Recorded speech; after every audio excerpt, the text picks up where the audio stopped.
Shabbat shalom, everyone. Shabbat shalom. Welcome, welcome to another Shabbat service or Shabbat class. We're on here at Beulah Typical Fareem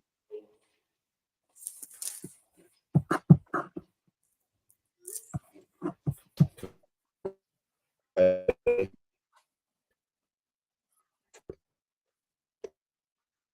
11 o'clock and also at 4 p.m. Eastern Standard Time. If you can, if you haven't yet, please make sure that you subscribe. Please make sure that you subscribe, that you like this video, and you also share it.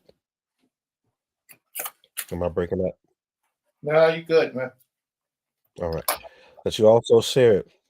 The first part of the class, we give honor and thanks and praise to the Most High and things that may have transpired over the month, over the week, even today itself.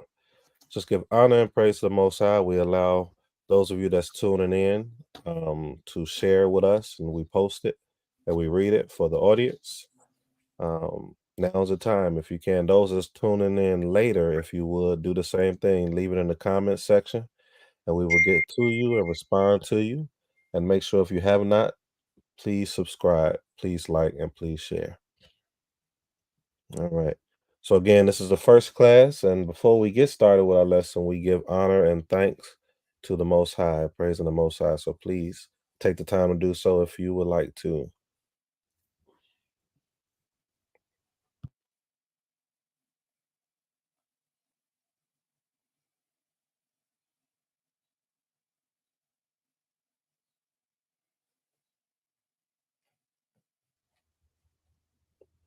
Shalom, shalom, everyone. Those that's just coming in, I see more people are coming in. Please, if you have not yet, like and share so others can make sure that they tune in. All right.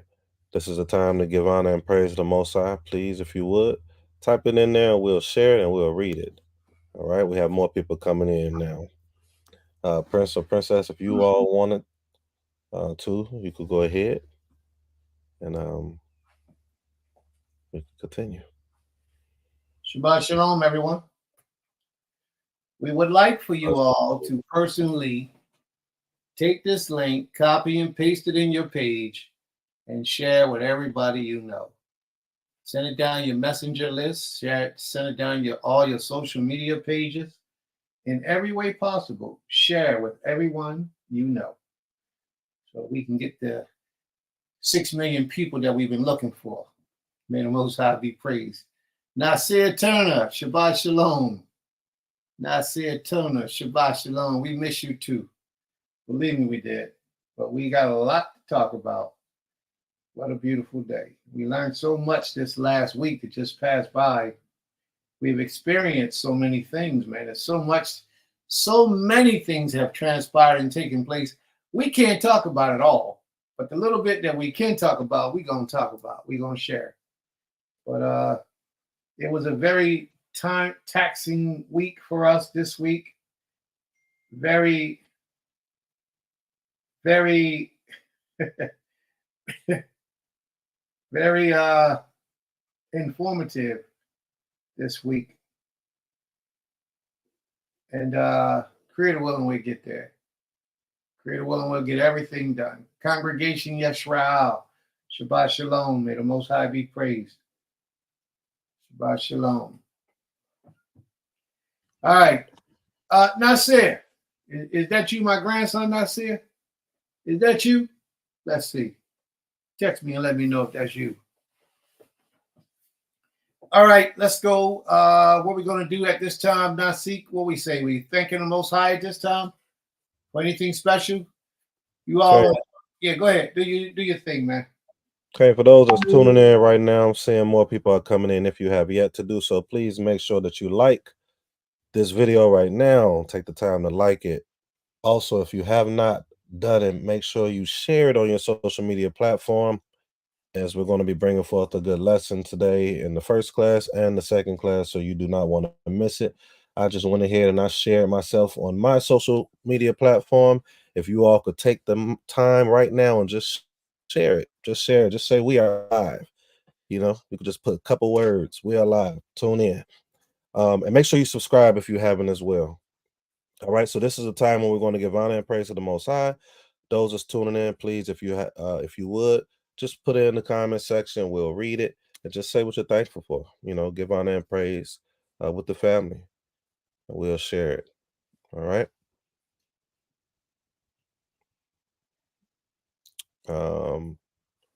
Princess. Shabbat shalom. Shabbat shalom, everyone. I guess Shabbat I'll shalom.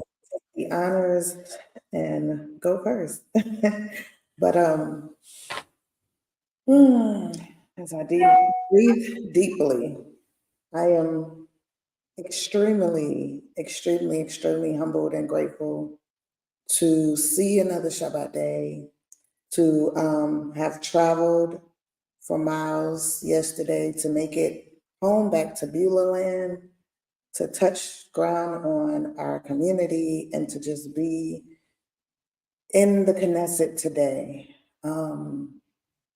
As Maïs said, so much has happened in 1 week. And to be able to be here in the presence and how I feel in the presence of the Creator this day and this time is a blessing. Yes, we can't talk about it all, but I'm thankful that my sister wife brought forth our baby boy, our little son now. And I'm just thankful that I was able to be there and to be a support to her, to my husband, to our baby. And I'm thankful for just the experience of it all, the good and the bad of it. I'm thankful for Ima Rofa being there and even teaching me certain things, and me being able to assist her when she needed assistance. I'm thankful for my sister wife's family being there and our bond as a family growing stronger. I'm thankful for the support of community, the support of sisterhood, brotherhood, the support of like family all over. So much was poured out and received over this week. And so I'm just thankful for that, because even when you think family is not present, they're always there. So total about for that. I'm thankful that when I landed yesterday, I haven't taken public transportation in, I could say, I don't know, 20, maybe 15, 20 years. And so because of traffic and all this construction at the airport, I took public transportation to meet my daughter at a closer train station to where we were all going to be. And I met a sister on a train. She walked up to me and she said, "Could I ask you?" She asked me how to get somewhere. And I said, "Well, you could just follow me because I'm going that way." And as we're standing there, she said, "Can I ask you, what do you do for a living?" And so, I just started talking to her about what we do here on our community. And then she said, "I'm from South Africa." And she was just talking to me about her growing up. And then she just was like, "Can I ask you a question?" And she wanted my advice on a job that she was about to partake in. And, so she shared everything with me. And then I shared her my opinion and told her I thought it was a blessing what she, is what the Most High has given her. And we exchanged numbers and everything. And it just showed me, like, even through that exchange of me riding the train for the first time in forever, that, I met someone who knows why the Creator, actually, I still don't know why, but who knows why the Creator, put us in the same space at that particular time. But I'm choosing to accept what the Most High, the path that He has placed us on. And I'm just thankful that He's allowing different people to walk in our path.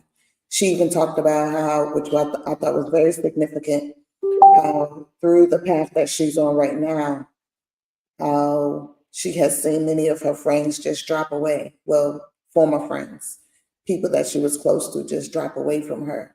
And I told her that's the Most High elevating her.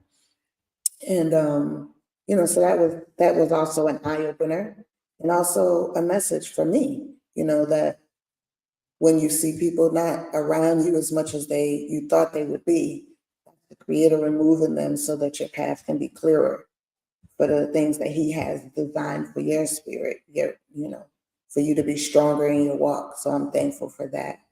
And I'm just thankful for the strength. Um, I expressed to my Ish how so much has happened in a year. But the most impactful thing that has impacted my heart the most is meeting my spiritual daughter's aim and being present, even though it was just for a moment in her life, but being able to be there in those last moments, and then being able to um, even be there in that final moment before her earth, went back to the Creator. That bond, even through spirit, it gave me something that I didn't even know I needed. So I'm thankful for that.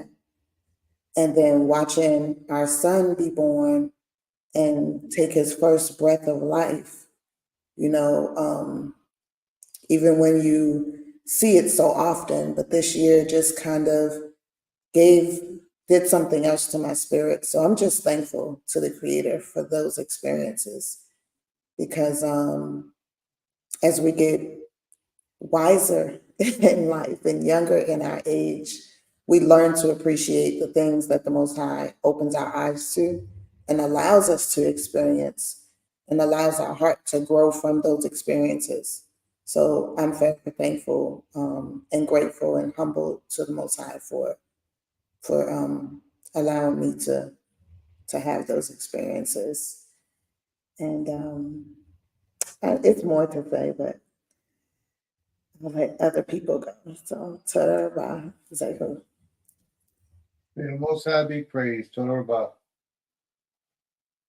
May the Most High be praised. All right, we have a couple people that say what they're thankful for. We have Gaber Shrom. Says Shabbat Shalom, Mishpacha. I'm thankful for our Creator, for all of us being accounted for another Shabbat day. I'm thankful for having all that I need in this time versus what I may want. So much going on in Israel, all across the board. Just thankful for this day of rejuvenation, a mental cutoff period to just focus on your blessings and mercies. May the Most High be praised.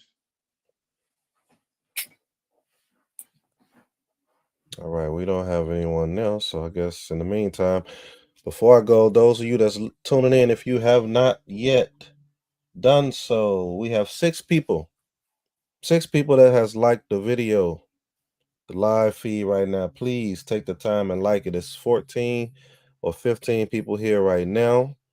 If you can, just like it, get those algorithms up so those that's outside of you will see this and want to learn what's being brought forth. So appreciate it. I see someone liked it. That's 7 now. We got about 8 more to go. If you haven't yet, please make sure you subscribe and also share. Again, today's lessons, I believe each lesson that we present, whether it's a guest or whether it's those of us here, or whether it's those of us that's giving our thoughts and commentary on life or the scriptures, it's always something good to be heard. And everyone else that's outside of you should get a chance to listen as well. So please share it. All right. I'll go. So I'm just grateful and thankful for now it's 11 people that's liked the video. Um, Toda. But I'm grateful for life. I'm grateful for another opportunity to realize that we have a chance, each one of us, to create peace, to create our peace. Thank you, number 12, for liking the video. To create our peace, and the Most High has gave us the blueprint and the antidote. The blueprint for those that may not have experienced life yet, and then the antidote to help us, fix what it is that's going on within our lives. So I'm just grateful for those things, and I'm grateful for my family. I'm grateful for my family here at Beulah as well. I'm grateful for just that opportunity to continue to live, continue to be able to get poured into and to pour into others. Um, that's it.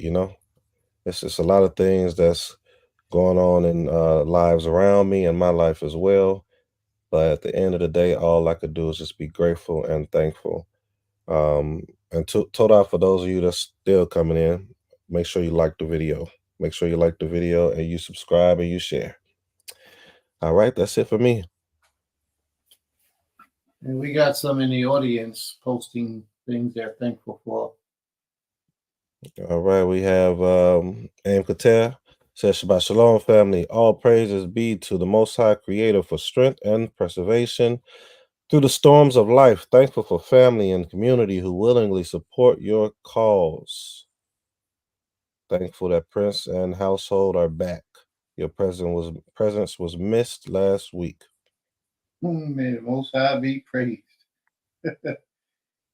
Yeah, it was missed, but it wasn't intentional. We definitely didn't do it intentional. Gabriel Autumn says, I am so thankful to our Most High for his continued protection of me, my baby boy, and my family throughout my first birth experience and the events that happened afterwards. The Most High has the final say. So, May the no Most matter High what. be praised. May the Most High be praised.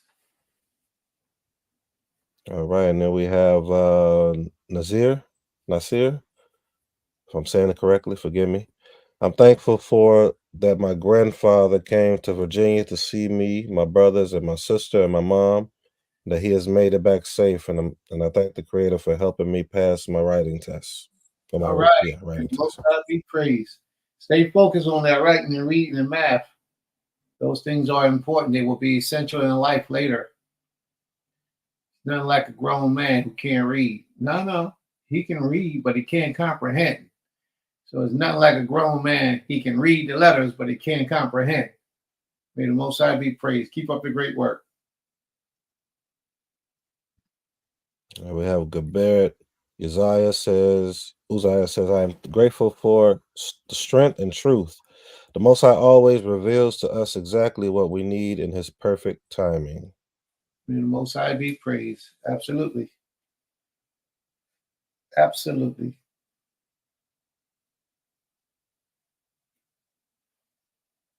All right, lastly, you all, before I pass the mic, make sure it is 19 or 20 people.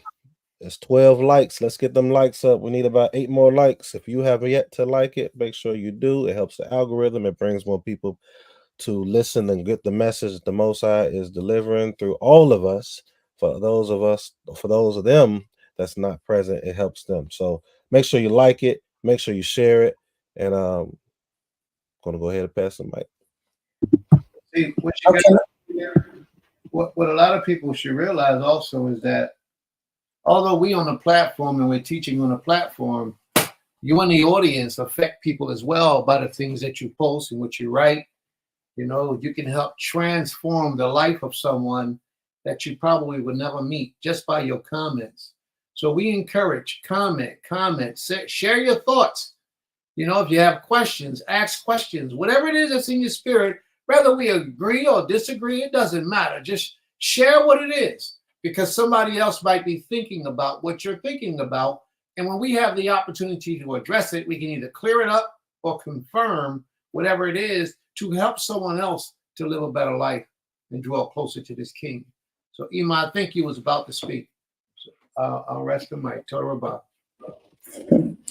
I just wanted to also give a shout out to my daughter, Vikia, who she's in the 10th grade and she has a assignment for social studies where they have to pick a phenomenal hero or shero, and she picked Winnie Mandela.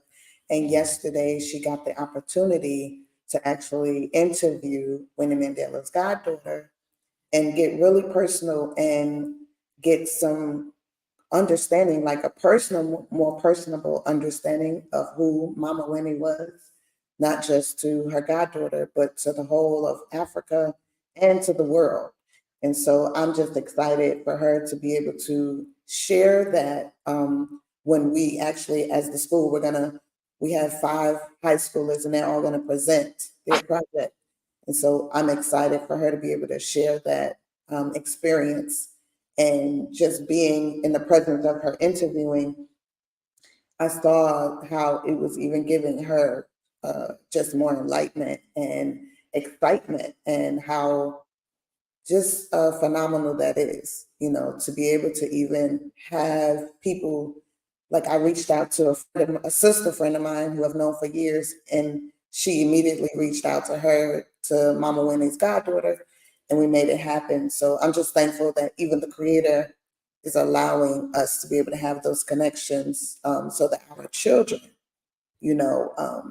can continue to push forward and make those connections and learn history and then gain history and share it. So Total Rabah for that. May the Most High be praised. Total Rabah. May the Most High be praised.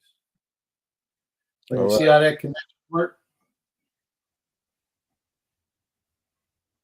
Okay. All right, we have Ab says, Shabbat Shalom, beloved Mishpacha. I'm thankful for my known Mishpacha Beulah and the awesome leadership. So glad to see you all again and for the coming unity of Yaakov. May the Most High be praised. Total Rabah. Shalom, shalom, laka. And we have Adon Yamiah who says, Shabbat Shalom. I'd like to thank the Most High for peace of mind and long suffering to the weather any storm that comes our way. Thankful for brotherhood. All praises to the Most High. May the Most High be praised. Toda Rabah. Then we have a share or Asher says Shabbat Shalom, Prince and Company. Shabbat Shalom, bro. Shabbat Shalom. May the Most High be with you. All right.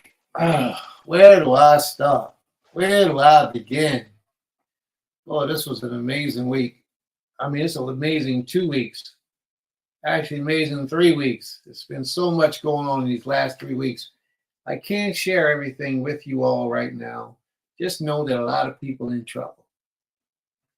There's a lot of people in trouble. They mess with the Most High servants, and we gonna get them. We had some situations, man, where our spirit, our personality, our character was being tested. But we triumphed, and we're going to continue to triumph. But all along, while all this was happening, I'm just sitting down, meditating on the floor, praying to the Creator for his protection, for his guidance, because when the adversary comes thick. The adversary, he don't just come this way, he come like 4 or 5 different ways, because he plans on throwing you off balance in one of those ways. Whichever one he can get you with, that's the way he's going to get you, But the Creator has allowed us to thus far be victorious, and we're grateful. We wasn't here with you all last week, and it wasn't of our intentions that we wasn't here. Had it been our way, we would have been here, but we had something to attend to that was like we were forced into it. So we had to handle it. And those of you who know, then you know. Those of you who don't know, hit me up later on. We might have a talk about it. But our trust in the Almighty was tested truly in these last 2 weeks, more so than the 3 weeks. I mean, truly, truly tested. Those things that you say you stand on and you say you represent, your feet will be put to the fire to see if you're a man or a woman of your word. A lot of people crumble when that pressure comes. Oh, man. Oh, we're scared. Who? This is what they said we need to do. So we need to do what they say. No, we don't. We don't need to do what they do, what they say. We have rights. We have rights, you know, and it's so much that I want to get into. You have a right to choose and a right to not choose. And in this system, when you choose not to do what they commonly expect you to do, they look at you differently. Like you're a problem, you're a troublemaker, you're a fire starter. And they automatically shun you. And then as you go from the next place that they're associated with, they spread the bad news to the next place about you, like you're trouble. And all you're trying to do is worship and serve and honor the Creator. Live according to your standards and your discipline and how you understand things should be going, what you should be doing, and what you should be accepting in your life. But the adversarial energy, this is their realm right now. The Most High said in Job 24, 9 and 24, he said, the earth has been given into the hands of the wicked. And he gave it to them for a period of dispensation of time. And we who are striving to be as righteous as we can, we will be tested in this man's culture, this man's world, in this man's society, until the Father gives it back to the saints. And it is coming back to the saints. So we, you know, I'm still asking the Creator, what was it all for? Like, I mean, like everything that you go through, and I'm still thanking the Creator, everything that you go through, there should be a great lesson that you get out of it at the end. And I'm still asking the Father, what is the lesson you want me to see and take away from all this? And I mean, this was intense. This was intense. Really intense. But Creator willing, soon he'll give me that lesson. But my thankful portion also is that we're on this side right now speaking to you all so freely, so positively, you know, with the ability to say what we understand to be true. Because had they got their way, it wouldn't be this way, right? I wouldn't be sitting here right now if the adversary energy had his way. I'd be somewhere, probably in somebody's prison somewhere. Because we fight. Oh, we rumble. We fight. We rumble. And we don't always have to fight with our hands. We fight by we understanding portions of the law. We understand our rights and things that we need to do to make things right so that we can still function as we supposed to with a righteous mindset.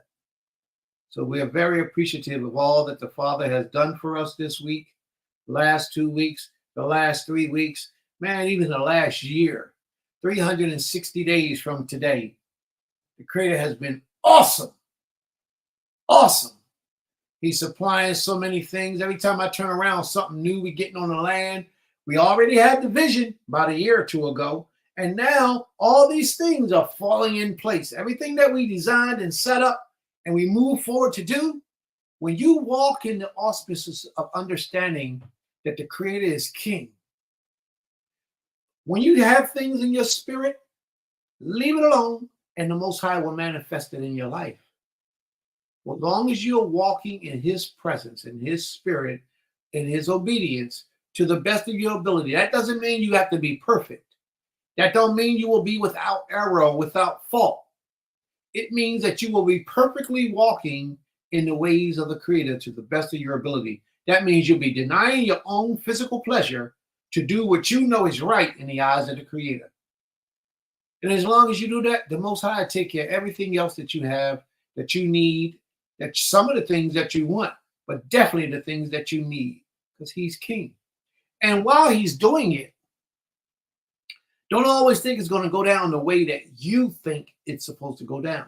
It might not even go down the way that you pray for it to go down, but it's going to go down the way that He sees fit. And as long as you're on the right side of His hand, oh, you're going to come up. You're going to come up tremendously. He's going to bless you in ways that you didn't even imagine while you was going through all that hell that you needed to be blessed in this matter. That's how the Creator is, man. That's what He does.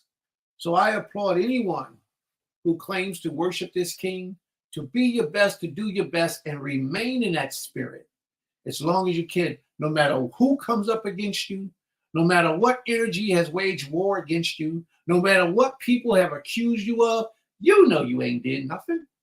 You know you're righteous. You're standing on the right side of justice. Trust in the Most High. He will fight your battles for you. But let me tell you this, that don't mean when the adversary raises his head that you sit on your hands and don't say nothing and don't move. No! You make that prayer to the Creator and you get up rumbling. Y'all see that? Rumbling. That's how you get up. You get up rumbling. Don't never sit still and let somebody just take advantage of you and misuse you and abuse you and disrespect you. Talk to the Father. Tell the Father what you need. And then you do the very best you can to manifest it in this lifetime. And you watch how the Father works. He's awesome. The Creator ain't no joke. So I'm very, very thankful for all that the Most High has done for us. And those of you, like I said, those of you who know the story, you was right there with us, and we thank you for your prayers. We thank you for your support, you know, and for going through this battle with us, because you went through the battle with us. The other thing is we had a baby. We just had our family welcome in the life of another son. Kizari Dar Benai Yisrael. Yeah. Another one. Maisha Autumn just had a baby, a little boy. And then we did the circumcision the other night, and that was a beautiful thing. Yeah, we did the circumcision. We went live in our group, in Beautyland chat group, and we recorded the videos of everything. It was a nice event. It was pretty nice. And I'm thankful for that as well. I am. May the Most High continue to bring us blessings of prosperity, blessings of joy, blessings of longevity, blessings of wealth, intelligence, humility, all the great things that we need to be a great people, a great nation, great unity, and everything. May the Most High be praised. For from everlasting to everlasting, He is great. Thank you, Creator, for all your mercy. Total Rabbah.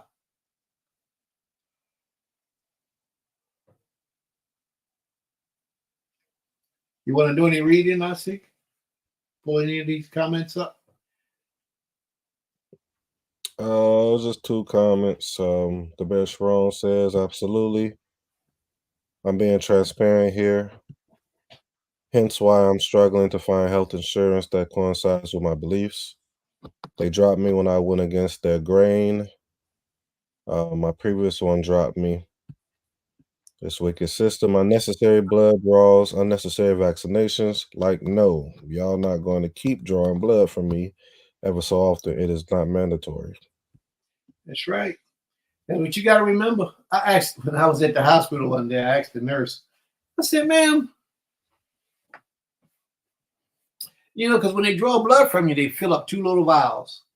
I said, ma'am, why do y'all take so much blood when all you need is a smear of blood on a microscope to read it? She said, I don't know. She's been a nurse over 15 years and she don't know the answer to that. Phlebotomist, drawing blood. She don't even know the answer of it. And in my opinion, they take some of that blood so they'll have blood to blood bank, so they can utilize it and study it, so they can do bioengineering, and this is me in my mind right now because my mind like this sometimes, and create biological warfare against us in many ways, in many instances. The more they know about you, the better they can achieve their ultimate goal of bringing destruction upon you. And when you have a baby at the hospital, why do they take the placenta? Because that's what they do. They've been doing that for a long, long, long, long time. They take the placenta. They utilize it in lipstick and makeup and all that type of stuff, but they also utilize it to do genetic warfare against certain breeds of individuals. I was explaining this the other day. I taught this back almost 20 years ago. Nobody paid attention to me when I taught it 20 years ago. Now that the Europeans are letting the box out the hat, now everybody's being exposed to it. They take the placenta and create a virus that you can have 15,000 people in a room, put the virus in the atmosphere, You can either blow it through the air conditioning system or blow it under a fan or ventilated system. But put that virus that they created from the placenta of one individual, that virus will go through the entire assembly of people and kill that one person that it was designed for. And it might not kill you right then. What it'll do is it'll set in your body, in your bloodstream, and slowly deteriorate your organs or a portion of your organs. And then you die 2 weeks from then, 3 weeks from then. These things are real. The adversary, their minds are prone on destruction. And we have to turn in the direction of the Creator. Don't take their medicine.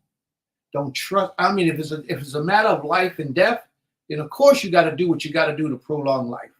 We're not questioning that. But on the ordinary, these Tylenols, sometimes you got to read the side effects of these drugs. And a lot of us don't take the time to read the side effects. Or a lot of us don't think those side effects are real, but they are. Kidney failure, bare aspirin, kidney failure, lung failure, trouble breathing, dizziness. These are the things that's supposed to take your headache away. And you're trusting it again blindly, like my sister said. She said, I don't want all that stuff that y'all doing to me. And what they do, she's a troublemaker. Ban her, get rid of her. She's a troublemaker because she wouldn't willingly let them poison her body. Now, you all know what happened with the COVID virus. Oh, they was making this big hoopla about the COVID virus. Go get your shot. Go get your shot. You don't get your shot, you're not coming to work. And now, so many people have died, have left us because they trusted the system to go get these shots. And now they're no longer here. And it's not good. It's not good. Some of them got sicknesses and diseases, infections, all type of things are taking place with them now. You keep trusting in them. I'm going to keep trusting in the Creator. You keep doing what they tell you to do. I'm going to trust in the Almighty and do my best to do what the Most High has commanded for us to do. May the Most High be praised. Total Rabbah. I just wanted to say, add on to what you were saying about the blood. So when they take those big vials, and if you notice the vials they use have different tops. Different colors. You have a purple top, which is called the lavender top, the tiger top, the gray top. And they take all that blood because when they take it to the lab, they have all these other different vials with the different methods of how they test what disease you may have, or if your blood is a strain against a certain disease. It's all, like you're saying, it is designed to see what your blood work can fight or what you may be carrying in your blood. That's part of the way that they find different strands of diseases too, to see what blood work or what DNA can fight it stronger.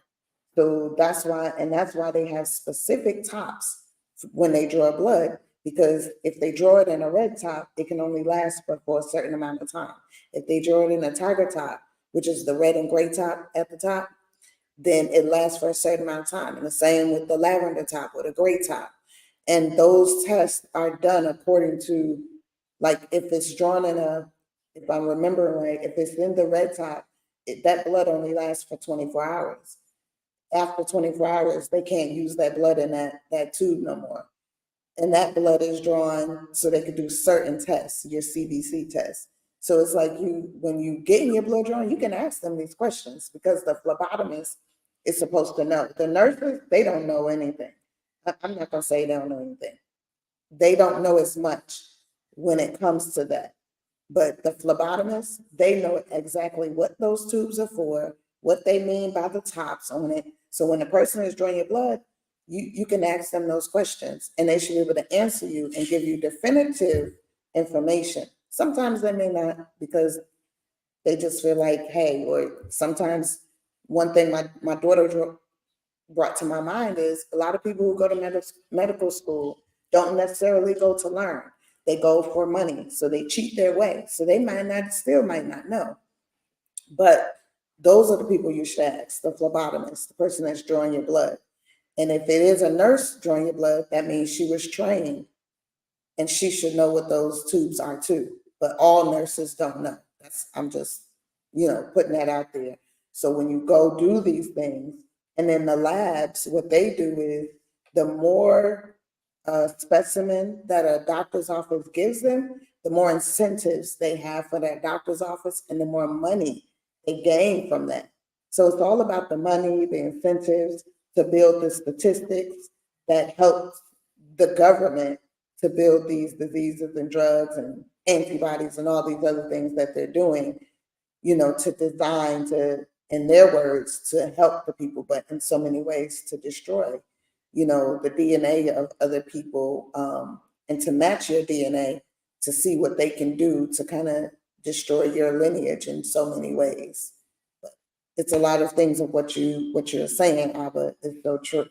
And even what Sister Sharon is saying as well. May the Most High be praised. Yoruba.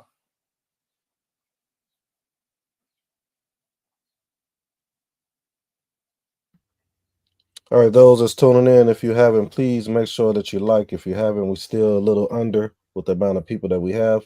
And make sure that you subscribe so that you can see the future lessons, the future messages that's put out there and conversations that we're having, all for the betterment of our people and all for the betterment of serving the Most High properly. All right. Prince, back to you. All right. So, family, if you got anything you'd like to thank the Most High for, please post it in the room. What is that I was saying there? History consistently shows the system is not for us. We are tolerated for our resources, then discarded. More evidence that we need our own herbalists and physicians. Total for those we currently have. May the Most High be praised. And the sister Tara, who was here with us a little while ago, she wants to study herbology, and we should support her. You know what I mean? When we get people of our own people that want to learn these types of things, we have to stand behind them and motivate them and push them in that direction. Not a lot of our people have creative minds. And when we do get somebody in the midst of us that has a creative mind, we have to put all of our resources and all of our help behind that individual to push them so that they can achieve what they desire to achieve. And that's how we grow self-sufficient. A lot of us, we just taking these deadbeat jobs, in and out jobs, just to make it by. But we're not studying for any career, like something that's going to be beneficial for the future of our nation. And we have to do that. We have to do that. And there's no job too big or too small. Whatever the Creator inclines your spirit to go to, master it to the best of your ability. If He makes you a trash man, then be the best trash man you can possibly be. Why do I say? Because we're going to need people to remove the waste from our community. And if you learn how to be a great trash man, that means you learned the science of waste removal. And you can help us in the community. Come on, y'all, let's go. Let's move. Let's make it happen. We have to think way beyond our means right now. We have to exaggerate in our desires to be a people. We have to exaggerate it, which means take it to its highest limit, far as you can imagine. So may the Most High be praised. All right. Is there any other comments we need to put up? Anyone else have anything they would like to say before we begin? So does the Most High want us to be common or uncommon? Think about that, family. Do you think the Most High wants you to be like everyone else? Do you think that it's possible the Most High wants you to come out from everybody else, rethink yourself, leave all the bad things behind, and become a new individual? Greater, stronger, more dedicated, more sincere, more committed than everybody else? Let's see what Naseekh has today for us in this lesson. Before Naseekh is called to perform his portion, could you all go get your pens, your papers, and your notepads? because we do have a session where you can ask questions. And if you write down your questions, even if we passed it 30 minutes ago, we'll address your question. We'll bring it back, call it back to mind, and we'll address your question. And Creator willing, it will be an answer for you provided today. And if that answer is not provided today, it may come to you next week. And we do have a class. This is the first class, the morning class at 11 o'clock. Then we take a break at 2 o'clock, and we have a second class at 4 o'clock. And the 4 o'clock class, if it sticks to the plan, at the 4 o'clock class, we have a guest speaker that's supposed to be coming on, not speaker, but just a guest to represent the female personality of the world. And I pray that she makes it, because she has some things in her spirit, questions about the difference between Israelite men and Israelite women that she want to ask. So it's going to be a great question, because she feels as if men disrespect women on a high level. So we're going to talk about those things later on in the class. So let's go. Please get your papers, your pens, your pads, and let's bring on our own Naseekh Shama, so he can present to us the answer and the understanding of today's lesson. Does the Most High want us to be common or uncommon? Y'all, give him a round of applause, please, for the young brother as he brings out his lesson today. May the Most High be praised. Toda Rabbah. Shalom, shalom. Toda Rabah, Prince. Reshit Anirote, Latoit Kadbod, Weshabak Leahwa, Eloy, Abraham, Yiskat, Yaakov. First, I want to give honor and praise to the Most High Power of Abraham, Isaac, and Jacob. I also want to give honor to my aim, my Ab, who brought me forth to be able to be here, learning these lessons, to come into this path and learn and stand on the shoulders of those before me. I want to give honor to my mentor and teacher, Chief Prince Evelyn Belew Hidekia, also to Chief Elder Ma'amor Shalim, Master of the Land, Chief Zeb, historian of our people. I also want to give honor to the spiritual leader of Temple Kifarim, being Prince, the person that talks about brotherhood more than anybody that I know in this walk. And that's kind of a shame. Those of us as brothers in this walk should speak on that a lot more often, and not even just speak on it, but do it. Likewise with sisterhood, we all should do that. That's the best way for us to be uncommon. So let's talk about this title. Does the Most High want us to be common or uncommon? Most of us, if not all of us, has said what I'm about to say, or still is saying what I'm about to say, and that's common sense. We typically say that's common sense, and I think that's something that was pushed on us. And when you think of what the common sense is that's being said, it's actually normally opposite of what we're reading in our literature. I tend to always speak on Nehemiah and Ezra often. I believe that we're in this time similar to what Nehemiah,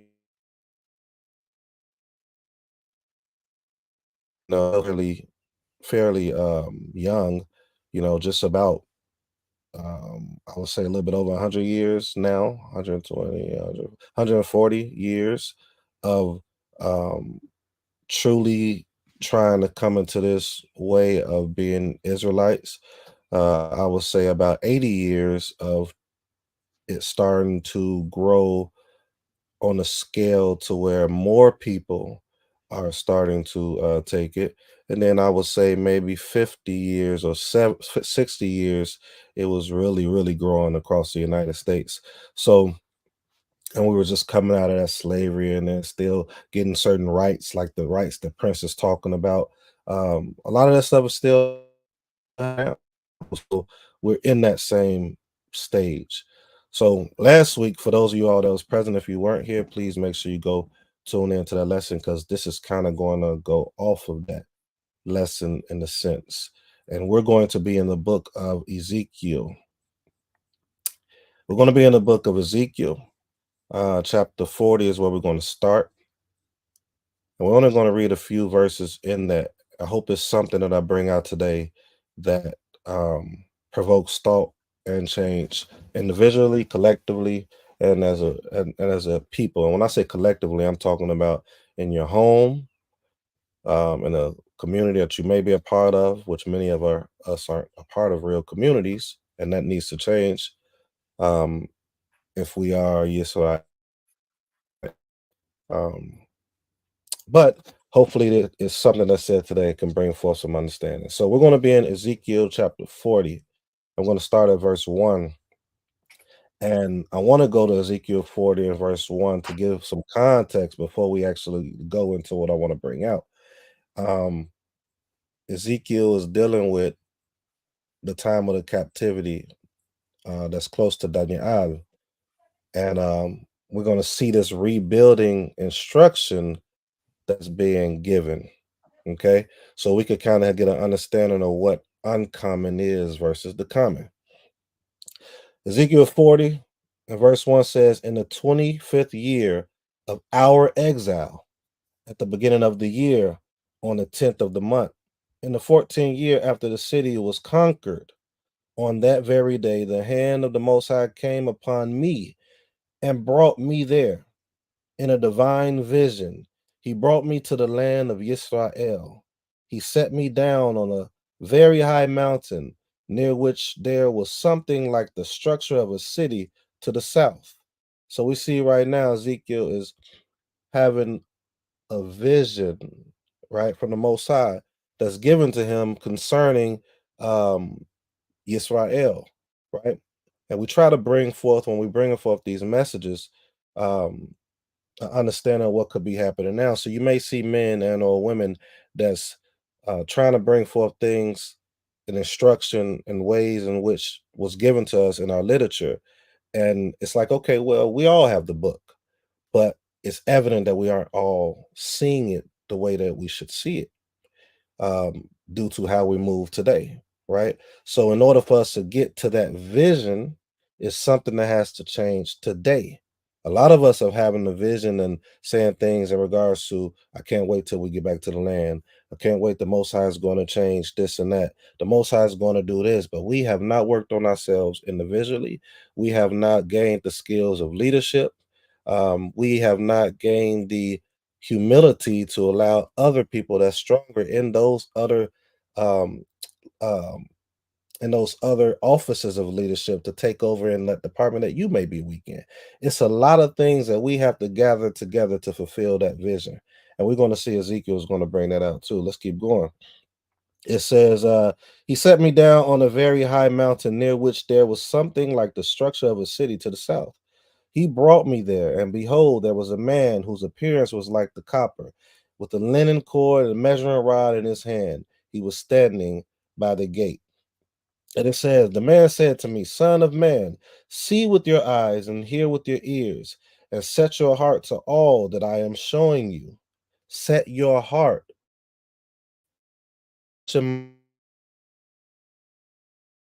Right? I know the scripture says heart, but from a Hebraic understanding, it can also mean mind. So you have to set your mind, right? Set your mind with and hear in your eyes and hear with your ears, and set your heart to all that I am showing you, for it was in order to show you that you have been brought here. Relate all that you see to the house of Israel. That is what we're doing today. That is what some of you are coming back and listening to, which we appreciate, to better your lives as we're bettering our lives too. Because the only way that we're going to accomplish even what he's trying to bring forth to the people in their captivity, which we're doing here in our captivity. Well, we're not in captivity. We're able to travel. We're able to do all that. Yes, I understand that, but there's a such thing as spiritual captivity, right? What Prince and Princess and Gabert all them brought forth, that took some strength. Most people would have dwelt in their spiritual captivity and gave in. We have to get strong in order to get what we're talking about. I can't wait to land. I can't wait till the outside come. I can't wait. All of these things, we better wait. we better take this time to strengthen ourselves so when that time does come, we're able to fulfill what the Most High wants. We don't want to have that same thing that took place in Mizraim. We wanted to get out. We wanted to be saved. We wanted to be taken out of Egypt. But as soon as we got out, we wanted to revert back. Okay, let's make it modern because that's a fairy tale to most people. Let's think of people in Demona. It was like 300 and some people that went out to Liberia.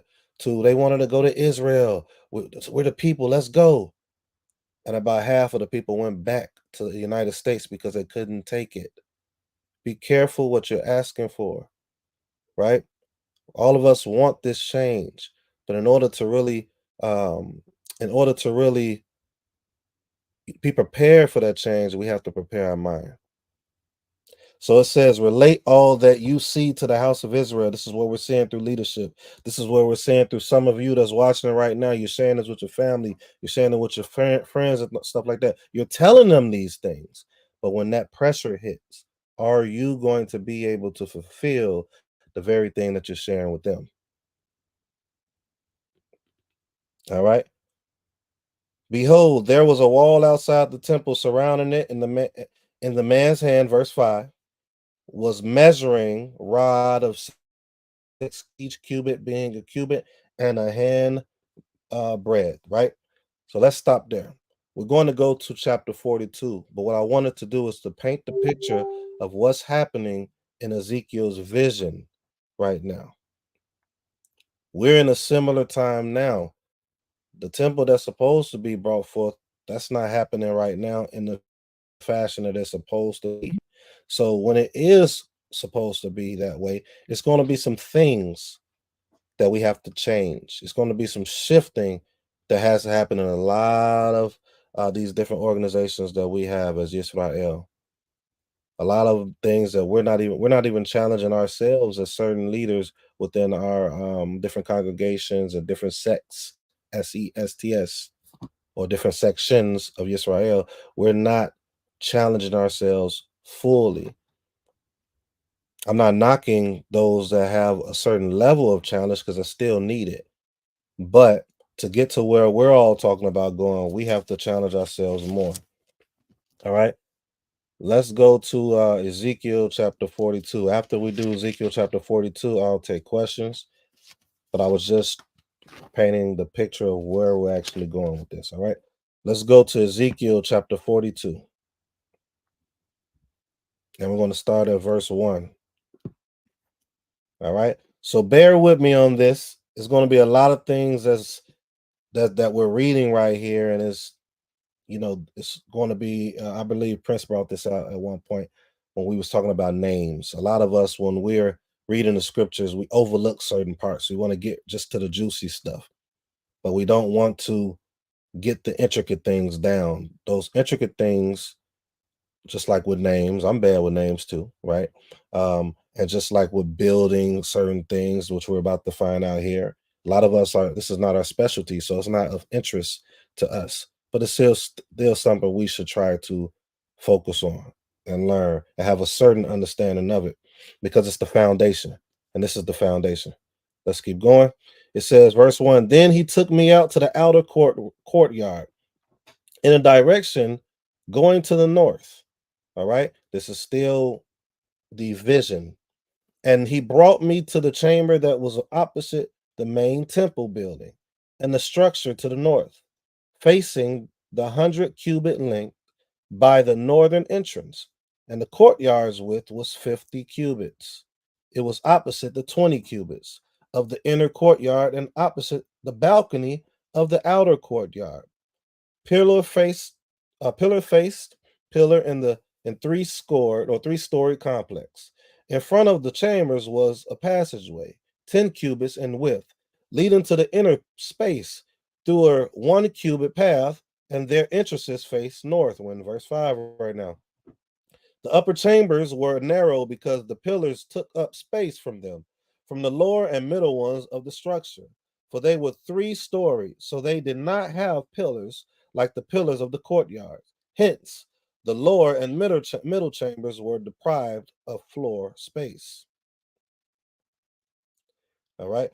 The wall that faced the outside opposite the chambers toward the direction of the outer courtyard in front of the chambers, its length was 50 cubits. For the length of the chambers which were adjacent to the outer courtyard was 50 cubits, and there before the temple building was 100 cubits. All right, we're going to keep reading. Downhill from these chambers, as one comes from the east, coming towards them from the outer courtyard, along the width of the eastern wall of the inner courtyard, opposite the main temple building and the structure, were chambers. There was a passage before them. Theirs was like the appearance of northern chambers, like their length, like their width, and like all their exits, their measurements, and their entrances.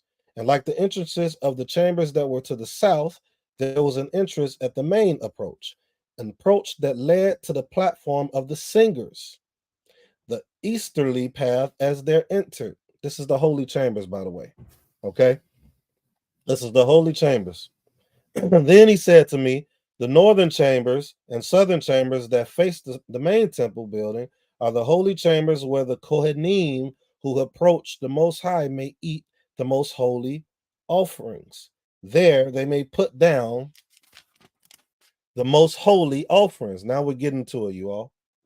The meal offering, the sin offering, and the guilt offering, for the place is holy. When the Kohanim arrive there, they shall not leave the holy place directly to the outer courtyard. They shall leave their garments in which they minister, for they are holy. They shall don other garments or put on other garments and then approach the domain of the people. So here we have the Kohanim. When they was doing their duties, they had to wear certain garments that was specifically for this task, right? So even the clothing that they wear couldn't even be amongst the outside of where it was supposed to be done, right? They couldn't bring that amongst the people, right? So they couldn't utilize it as though commonly wear. It was uncommon, okay? It was uncommon. We hear in Christianity a lot, they say, come as you are. And a lot of times they're talking about what you're wearing. And that is just not so, right? That's a whole nother topic. Because you start going into some of the law when it talks about mixed garments and things of that nature too. So it's a whole lot of things. But when you have people that grab hold of the literature that doesn't belong to them, they take from the good. As I was saying, when we read certain things, we go to the things that we prefer to read and we overlook the things that are the foundation. So when you start getting the foundation as that you're supposed to come a certain way, you learn that you cannot come as you are. You can't come as you are. And if you are coming as you are from a standpoint of mental or level of understanding of knowledge, that's different, right? That's different. A lot of us have different understandings or different levels of knowledge in certain subjects. So that's not what it's speaking of when it's saying, come as you are, or don't come as you are. But in this particular instance, we're seeing that these Kohanim, they're supposed to come a specific way before the holy place. Okay. Verse 15 says, when he finished the measurements of the inner house, he took me out by way of the gate that faced eastward, and then measured it all around. He measured the eastern side with the measuring rod. It was 500 rods with the measuring rod all around. He measured the northern side as 500 rods with the measuring rod all around. He measured the southern side as 500 rods with the measuring rod, circling around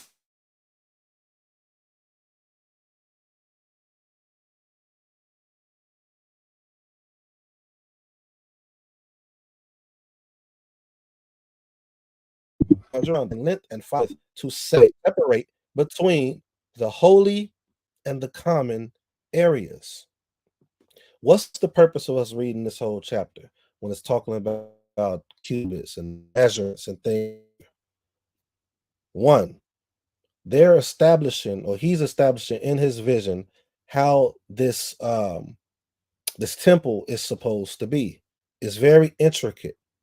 This walk is supposed to be very intricate. You would hear people say things like, okay, well, this person is doing too much. It's supposed to be more simple than this, right? This walk should not be this intricate. As I always say, you go to work, the same type of foundation that's being started with this temple in the vision is the same thing that happens in the jobs that you all work with. You just getting hired and you're there after the fact. If these intricate details was not put in place, then the very job that you work at wouldn't be present for you to work. These intricate details are needed for it to um, be reverenced, for it to be respected, right? And for it to look for the individuals that's doing these tasks to be honored. And the one that's given these tasks is going to get the highest honor because of this magnificent work that's being put forth before them, right? Put forth before those that's doing it and having to be pay attention to the details very intricately, right? So these things are meant to be there. And it says to separate between the holy and the common. So these details that's put in place, this temple, this vision of this temple is supposed to be set apart from those other individuals that have similar ones. We're supposed to be different. You have Christians, you have Muslims, right? We shouldn't be having the same concept, the same understanding, the same integrity, the same accountability. All these things should be, it should be something different about us. This scripture right here in verse 20 says to separate the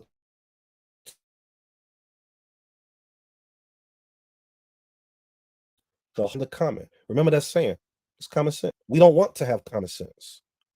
We want to have uncommon sense, right? So right now I want to go ahead and open the floor for any questions in regards to the chapter we just read, any comments or thoughts before we continue on. Is there any thoughts or any questions? We have Aim Cattell says, as created beings, we are all held captive and can potentially submit to negative spiritual bondage, which affect our whole being in all dimensions. All right. Not sure where she commented on that about, but that's definitely true. I have a question. Mm-hmm. I'm sorry. Go ahead. Continue on. No, go ahead with the question. Okay.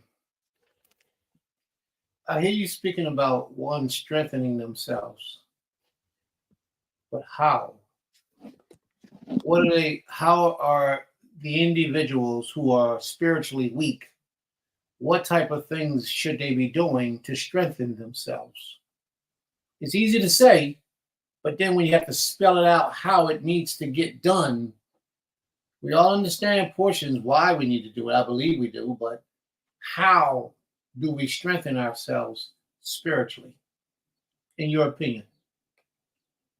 Well, as I had mentioned, as we was going through the last chapter, many of us speak like, okay, I cannot wait till the Most High comes, or I cannot wait till we go to our land, get our land back. But we want these things, and we're saying that we want these things, but we're not putting in the work to do it, right?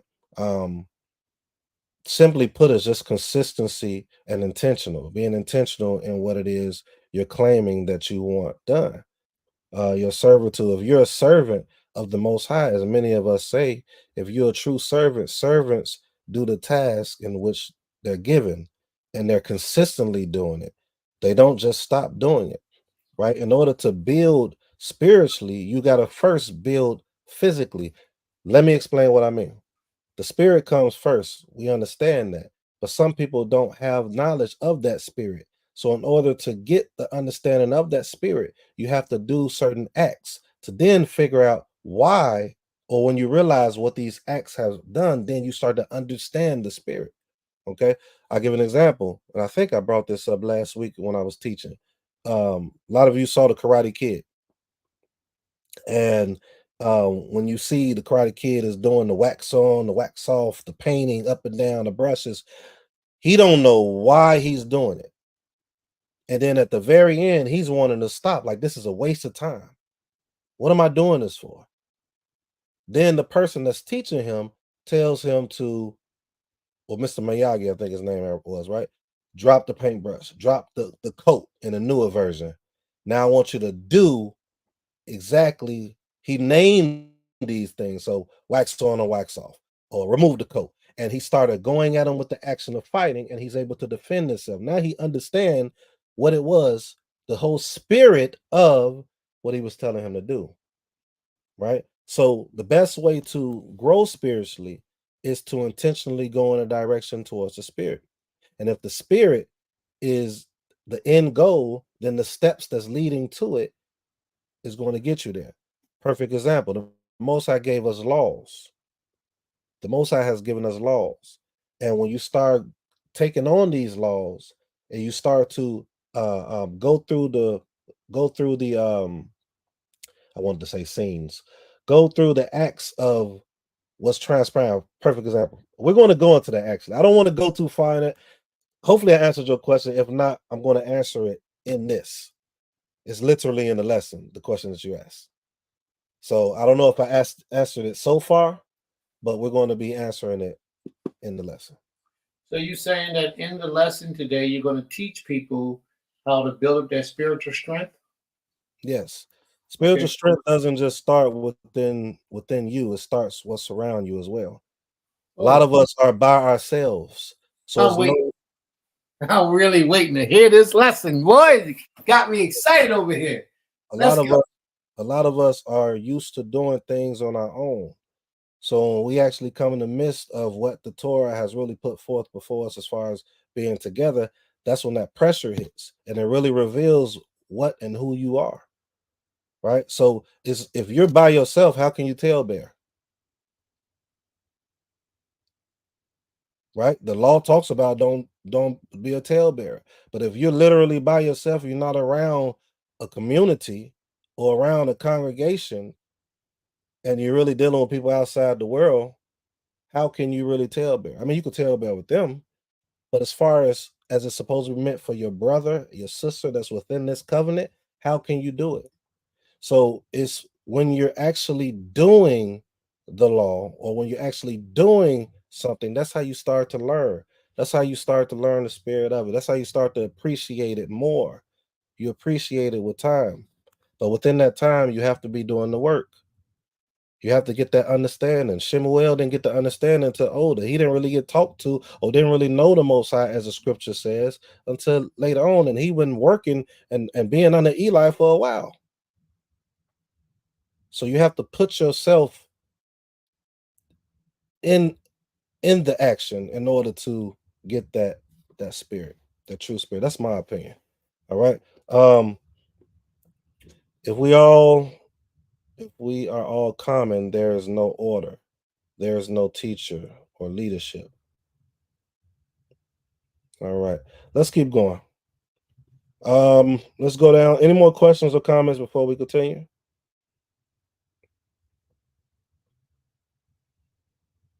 And before I go to the next chapter, that question you asked Prince is, it's one of those things that it's not one answer.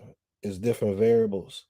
Um, Different situations can bring about um different answers depending on that situation. But it is a core answer in that. And I believe it's consistency. Consistency is the best way. That's my basic answer. All right, 43, verse 1. Chapter 43, and we're going to go to verse 1. And it says, "Then he led me to the gate, a gate that faces east, and behold, the glory of the Most High of Israel was coming from the east.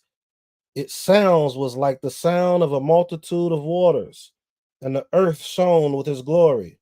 It was a vision like the vision I had seen before, like the vision I have seen when I came to prophetically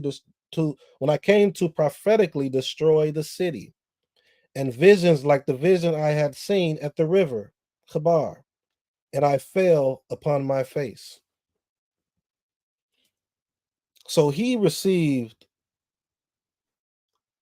within his visions, it said the glory of the Most High came from the east.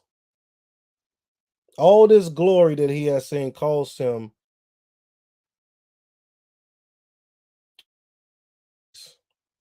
one of the biggest ways to get this spirit that was asked of me is humility. One of the biggest way to be humble is to fall sincerely upon your face. It's a sign of humility, right? As soon as he saw this, he fell upon his face. How many of us fall upon our face? How many of us um pray like it's just something to do? It's a pattern. It's a what's the real word I'm looking for? It's just a can't think of the word. It's just becoming normal. Like it's nothing, it's no feeling behind it. It's no lack of a better word, emotion behind it, right? Sincerity behind it. How many of us are doing that? So this connection that we want with the Most High is deeper than just, oh, I'm gonna pray. I wake up, I pray. I go to sleep, I pray. And then my whole day, I'm just doing random things. Oh, it's 7 o'clock. It's 1 o'clock, time for prayer. It's 7 o'clock PM, it's time for prayer. But the rest of your day, you're doing everything that's contrary to the Torah. You're talking about people. You're really hating people. You're not helping people. Routine. That's the word. Couldn't think of it. It's just a routine. Literally. We have to break away from that routine. To get that growth, to get that spiritual connection to the Most High, to get within that spirit, it has to not be just routine, right? The glory, verse 4 of the Most High then entered the temple by the way of the gate that faced east. Then a wind lifted me up and brought me into the inner courtyard, and behold, the glory of the Most High filled the temple. I heard him addressing himself to me from the temple, and there was a man standing next to me. He said to me, Son of man, this is the place of my throne and the place of my footstool, where I will dwell amid the children of Israel forever. The house of Israel will no longer defile my holy name, right? They and their kings with their promiscuous idolatry, and with the corpse of their kings, and with their high places, by their place in their threshold near my threshold, and their doorpost next to my doorpost, with but a wall between me and them, whereby they defile my holy name with the abominations they committed, so that I consumed them in my anger. Now they will distance their promiscuous idolatry and the corpses of their kings from me, that I may dwell among them forever.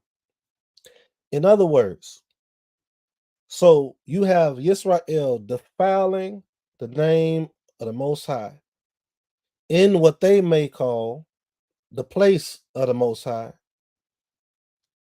and they don't even see that they're defiling the Most High. Some of them do, but a lot of them don't. It has become, as Gaber Kaza said, routine. As I brought out kind of with Josiah the king, before he was brought the information as what to do, he was doing what was routine, what was taught to him. And they're putting their leaders, it says kings, but I'm trying to relate it to today, right? We're praising their leaders, placing their threshold near mine and their doorpost next to my doorpost, right? So you attaching these kings, these leaders, to with the Most High, like they're actually serving the Most High. It has become so routine for us to um, give honor to leaders and people who claim to be of the Most High when they're not.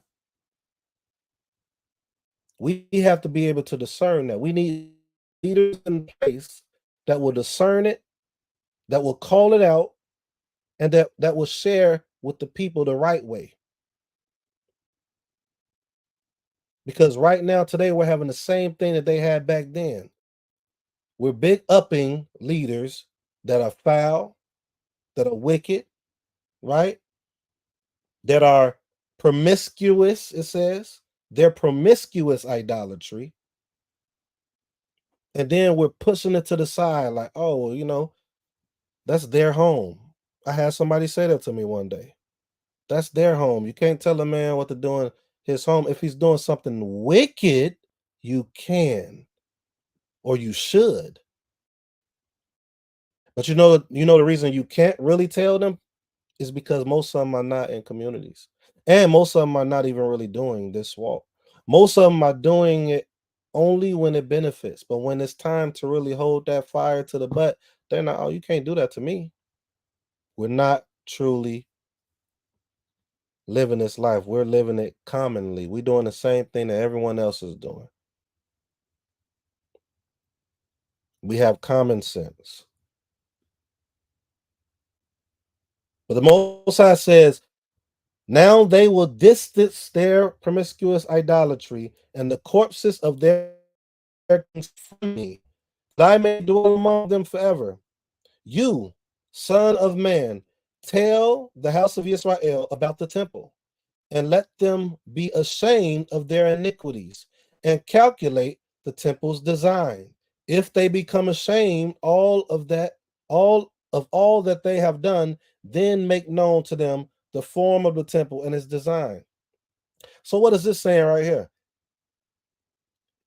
Ezekiel is being told that I want you to tell them about this spot. Tell them about this place.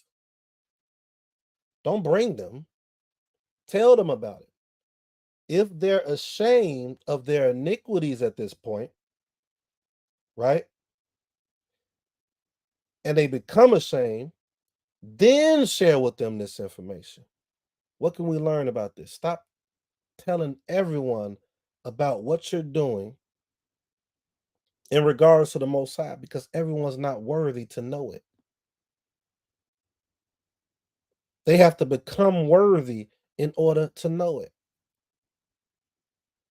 Everyone can't be a part of it, because if you bring people a part of what the Most High has for you for the people, they can destroy it. If you don't have something to stand on, or if you don't have something in place to where um they have to what am I trying to say? They have to accomplish before getting past it. If you don't have something in place for that, then you're bound to have whatever it is you're supposed to do or you're trying to do for the Most High fall. Well, wait, the Most High is almighty. Everything that the Most High has in place is going to happen. That is true. But guess what else the Most High has in place? The same thing that he's having Ezekiel, that he's saying to Ezekiel right now. Tell the house of Israel about the temple and let them be ashamed of their iniquities. So when he's telling them about the temple, he also has to tell them about what the people been doing in the temple and around the temple. Now that they know what the people was doing, if they are ashamed of that, now you can share with them what it is that you're supposed to do going forward. Then make known to them the form of the temple and its exits and its entrances and all its buildings, forms, all its laws, all its designs, and all its teachings, and write all this down before their eyes, so that they may safeguard its entire form and all its rules and fulfill them, right? So if they're worthy and they're truly sincere, they have proven to you that they'll be worthy enough to take these teachings, these understandings, right? And to safeguard its entire form and also safeguard the rules. What does safeguard the rules mean? Safeguard the rules mean that they themselves are going to keep it, and they're going to make sure those around them keep it. What's happening today is we have rules in these in Knesset, these Knesset people will say Knesset, these buildings, these congregations, these camps. But then when the pressure really is on, and it's a friend or somebody I know, then the rules get pushed under the sink somewhere.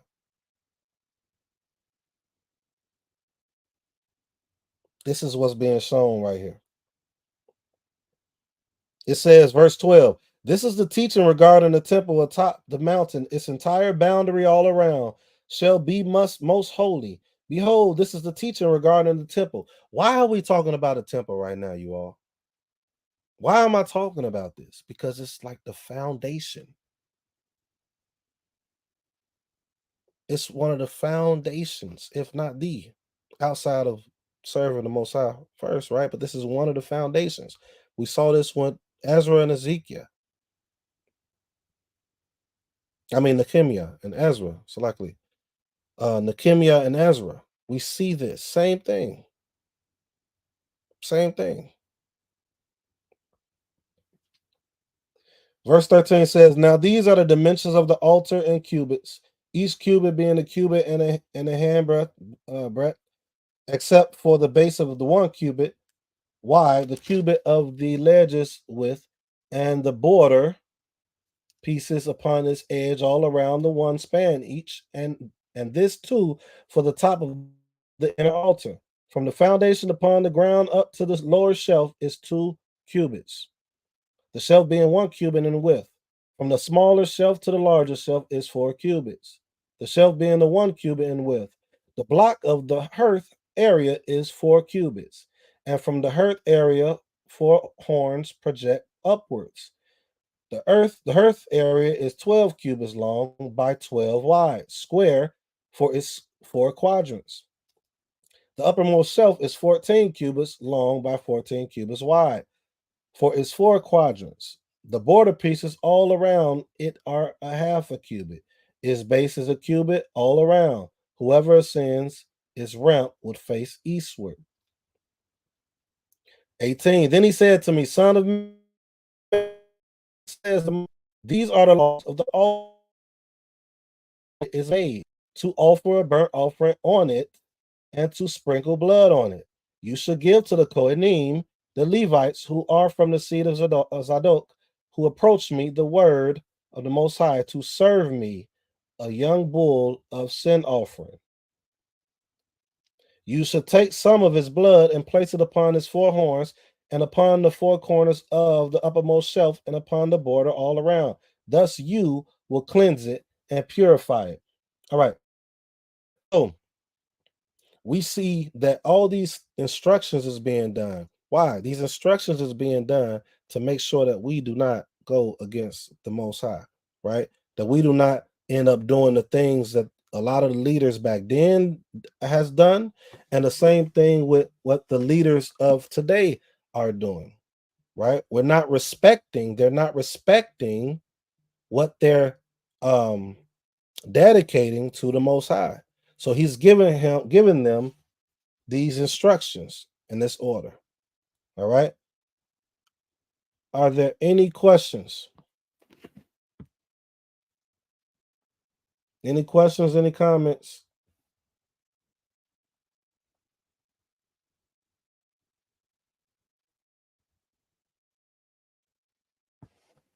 All right. I guess we'll keep going.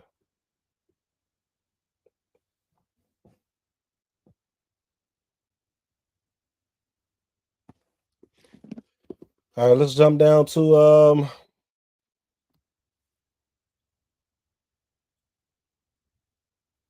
let's go to Ezekiel chapter 44.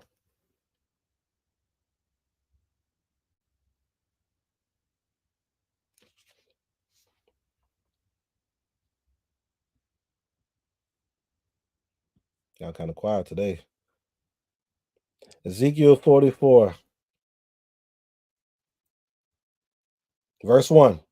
Then he returned me towards the outer gate of the sanctuary, which faces eastward, and it was closed.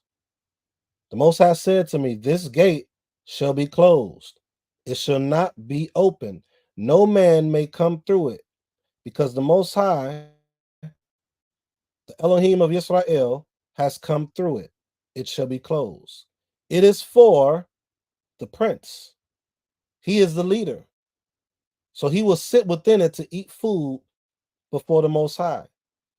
He should come in by way of the hall of the eastern gate, and by that way he should depart. It's a specific area, right? It's a specific spot that is only set by this particular leadership, which is, it says Naseekh or Nasi in Hebrew on this particular verse. It says no man should go, no east, right? No man should go here. But it's specifically saying that this individual should go here or can. It could be HaKohen, HaGadol, high priest. It could be a king. It could be a priest at this moment, right? But this particular individual is the only individual that's supposed to go here. It's showing hierarchy, which a lot of people, even in our communities, don't respect. And this is the instructions within the beginning point, right? This temple is the first thing that's being put forth in this vision. Again, we saw this with Ezra and Nehemiah. That was one of the first things that was put there, that they brought forth, that they had to build. When they was given an opportunity to go, the first thing that they was getting done was getting that temple built, because that's the starter point. One of the things that when Prince had came up on his land and the temple was the first thing here, or the Mishkan or the Knesset, whatever we would like to call it, right? Our temple that's dedicated to the Most High was the first thing here. First thing. And we see that pattern with those before us in the literature. Letting the Most High know the sincerity and how serious we're taking this. All right. But so it shows a form of hierarchy here, right? Let's keep going. Verse 4. Then he brought me toward the northern gate to the front of the temple building, and behold, I saw the glory of the Most High filled the house of the Most High. I fell upon my face. So we saw in the chapter before, he fell upon his face as soon as he saw the glory of the Most High. A lot of us always giving glory to the Most High and say that we're dealing with the Most High, but how many of us are falling on our face? This is not a competing or comparison segment. I'm not trying to compete. I'm not trying to compare. I'm trying to provoke thought. I'm trying to take us out of that common sense mind, right? And bring in more uncommon. We're seeing examples of the men of the Most High, women, I'm sure as well. I'm just talking about in this particular subject, or in this chapter I'm reading. We see instances where he fell to his face. I saw the glory of the Most High filled the house of the Most High, and I fell upon my face.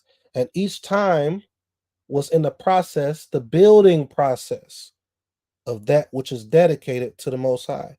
The building process of that which is dedicated to the Most High, we see that the glory of the Most High is filling that process. And then we see humility being done in that process. A true servitude, a true example of believing that the Most High is really a king. Because a real king, you're going to be bending down.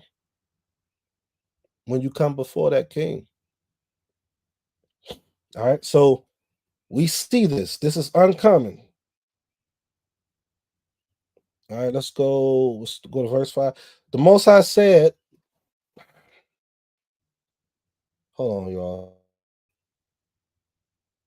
The Most High said to me, Son of man, set your heart and see with your eyes and hear with your ears all that I'm saying to you about all the laws of the temple. He says, set your heart, set your mind, right? And see with your eyes and hear with your ears all that I am saying. Typically, we think that you only can hear with your ears. I mean, logically, that's what it is, right? We can hear, but take everything in, with every piece of you, everything that I'm giving you, take it in, feel it in every way possible, right? So it says, all the laws of the temple of the Most High and all its teachings. Set your heart toward the entrance of the temple and to all the exits of the sanctuary.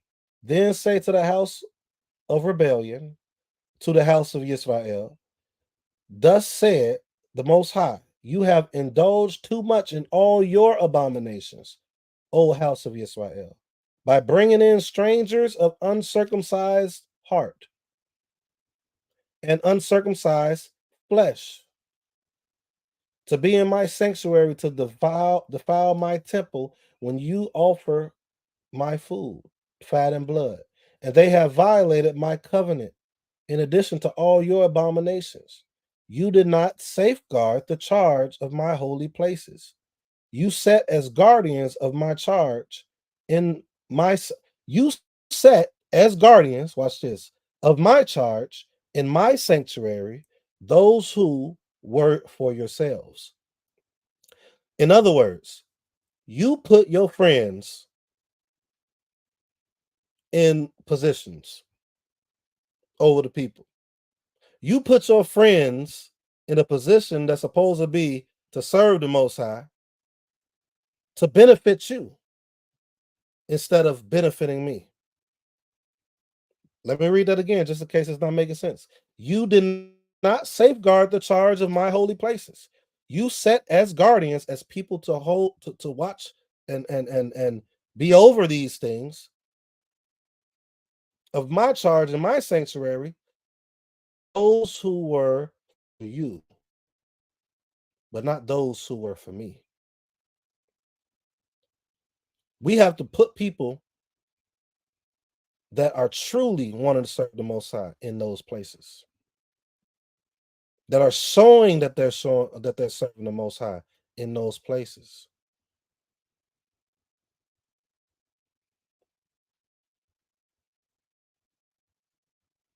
Okay, they have be having sanctuary, right?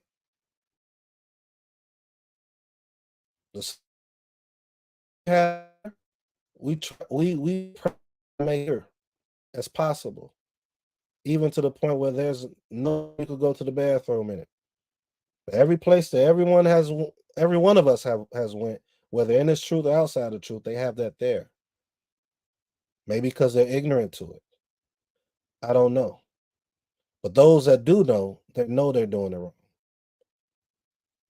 During holy days, set apart days, the appointed times, they're doing the same common things that they would do on regular days when they're kicking it at their guy's house during the holy days. Right? Some of them are doing it ignorantly. When I first started in this walk, I did it ignorantly. So you got to be able to point the finger at yourself as well. But it was ignorantly. But here's the difference. What's going to make you uncommon? When you find these things out, do you continue doing it or do you stop? Because many of the people who has found it out from us continues to do it. So what does that make them? Common in their sense. See, in Nehemiah or Nehemiah, it said that they had to give the people the sense. Why? Because they had a common sense that they came from. So they need an uncommon sense, a set apart, holy understanding. And it's up to them to take it or not. All right. All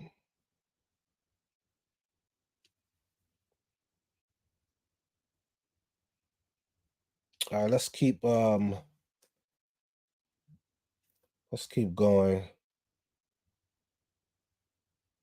We're verse 9. Verse 9. It says, Thus said the Most High, any estranged person of uncircumcised. Oh, I already read that part. But verse 10, but those Levites who distanced themselves from me during Israel's straying, when they strayed from me after their idols, they shall bear their iniquity. They may be attendants in my sanctuary, responsible for the gates of the temple, serving the temple. They may slaughter, right, the burnt offering and feast offering, because that wasn't just only solely for Kohanim. So that's why they're able to do that. Watch this. And they may stand before them to serve them. So they could stand before them to serve the people. Have you ever wondered why or how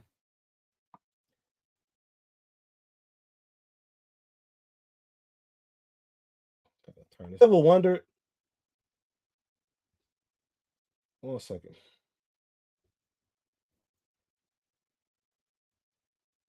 Have you ever wondered why you might see people that you know are doing wrong, that you know are that they're not serving the Most High, but they may still be acting in the office in some capacity? Why is the Most High allowing this? Right? Because some of the things that they're teaching can still be beneficial for the people. This is me speaking, by the way. This is me speaking. It could be still beneficial for the people, but they themselves are removed from serving the Most High. Sounds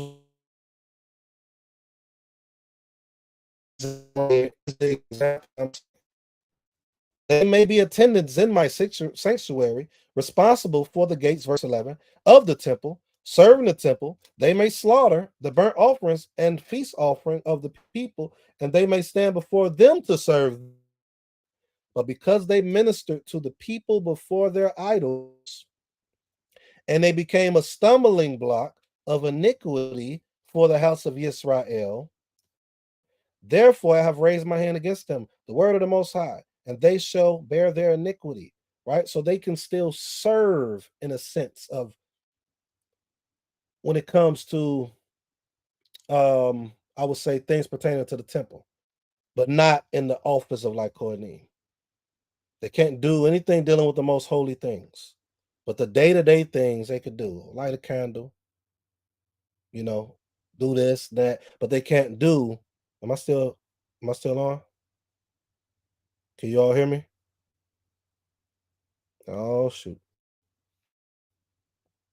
Okay, we can hear you. Okay. I see I froze.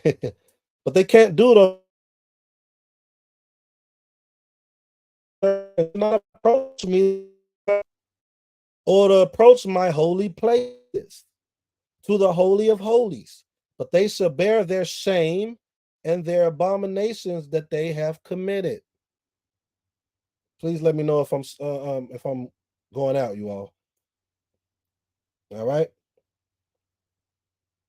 Yet I will make them guardians of the charge of the house for all its service and for everything that is done in it. So they can still do the service pertaining to the temple, but they can't do things dealing with the Holy of Holies, anything that's serving the Most High, if that makes sense.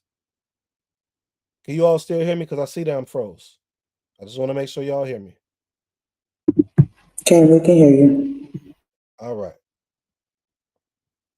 So we understood that this was talking about Lewi, right? But I wanted to kind of bring that and relate that to what's going on present, right? It's still amongst these leaders that's foul. We know as leaders that's foul.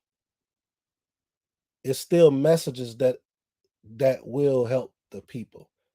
That doesn't mean we need to keep them there, because those that's here at Beulah, as we continue to grow, these things we're not allowing that at all. But I'm just using it to kind of get an understanding of what we're seeing today. All right, I'll keep reading. Verse 15. But the Kohanim, the Levites, descendants of Zadok, who safeguarded the charge of my sanctuary, when the children of Israel strayed from me, let them draw near to me to serve me. Let them stand before me to offer to me fat and blood. The word of the Most High, they will come to my sanctuary and draw. They will come to my sanctuary and they will draw near to my table to serve me, and they will safeguard my charge. Why? Because they was faithful. They continued in. They did not stop. That's what we have to do. Prince and Princess just brought out earlier about the matter that took place, and they just kept that faith. They continued to serve the Most High. They could stay in prayer. Prince said he was on his face. These are things we have to keep doing in the midst of our adversity, or in the midst of those that's causing the people to do wrong. We have to still be doing right so we can be rewarded in the Most High to fulfill the duties in helping the people.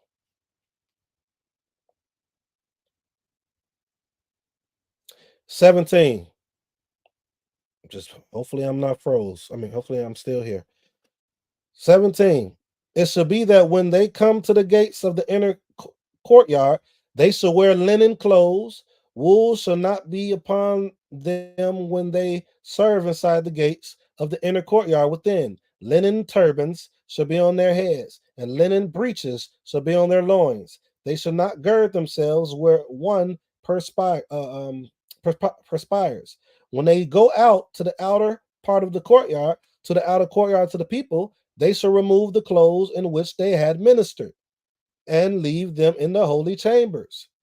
And they shall put other garments they shall not mingle with the people while wearing their clothes, the clothes that they had on during that portion. And it's so interesting, the verbiage that's being used right here about mingling. We see in the Torah when it talks about not mingling different fabrics. So this same concept is across the board in the Tanakh. All through the Tanakh is showing us that we need to be separate, right? You don't want to do what everyone else is doing. We see those as trying to take and do the steps as priests today, and then you'll see them walking down and mingling with the people outside of what they dedicated to the Most High. I've seen it plenty of times. These are things we have to stay away from. Let me see if I'm still on. You're still on. Okay. We can hear you fine. All right. Cool. All right. So that was the end of that was 19. Let's keep going. They shall not shave their heads, nor shall they allow them to grow wild. They shall keep their heads trimmed. No Kohen shall drink wine when they enter the inner courtyard. They shall not take a widow or a divorcee unto themselves. Now that's a big one. That's a big one. Which one specifically? That one right there. Read that again, that last verse. They shall not take a widow or a divorcee unto themselves for wives, but only virgins from the offspring of the house of Israel.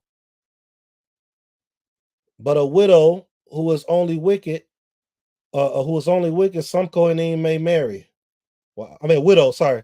But a widow who is only widowed, some Kohanim may marry. And a school of thought or a cultural understanding of that is if they were previous wives of other Kohanim.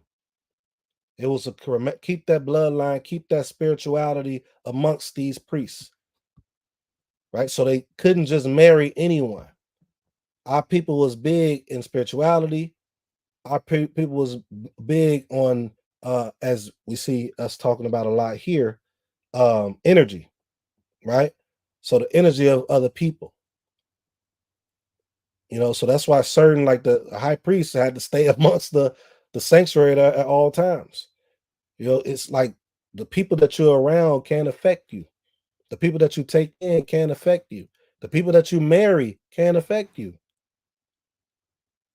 So taking these offices is very important for any of you that may become in certain, in leadership in some fashion.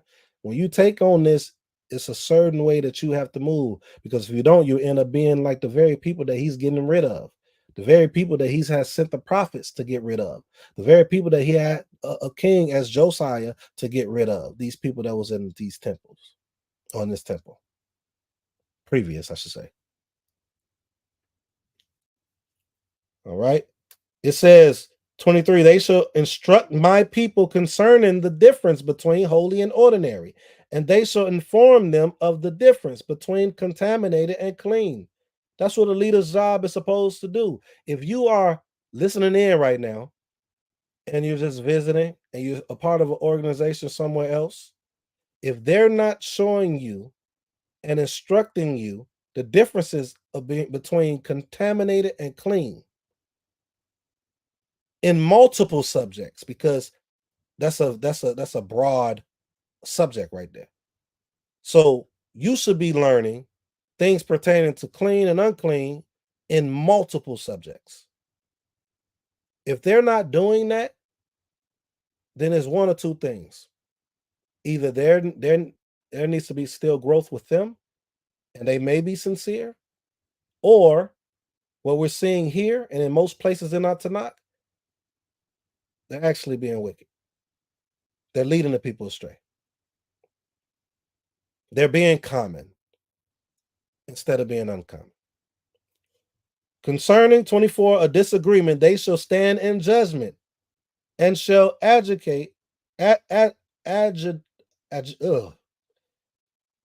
skip that. Them according to my laws, right?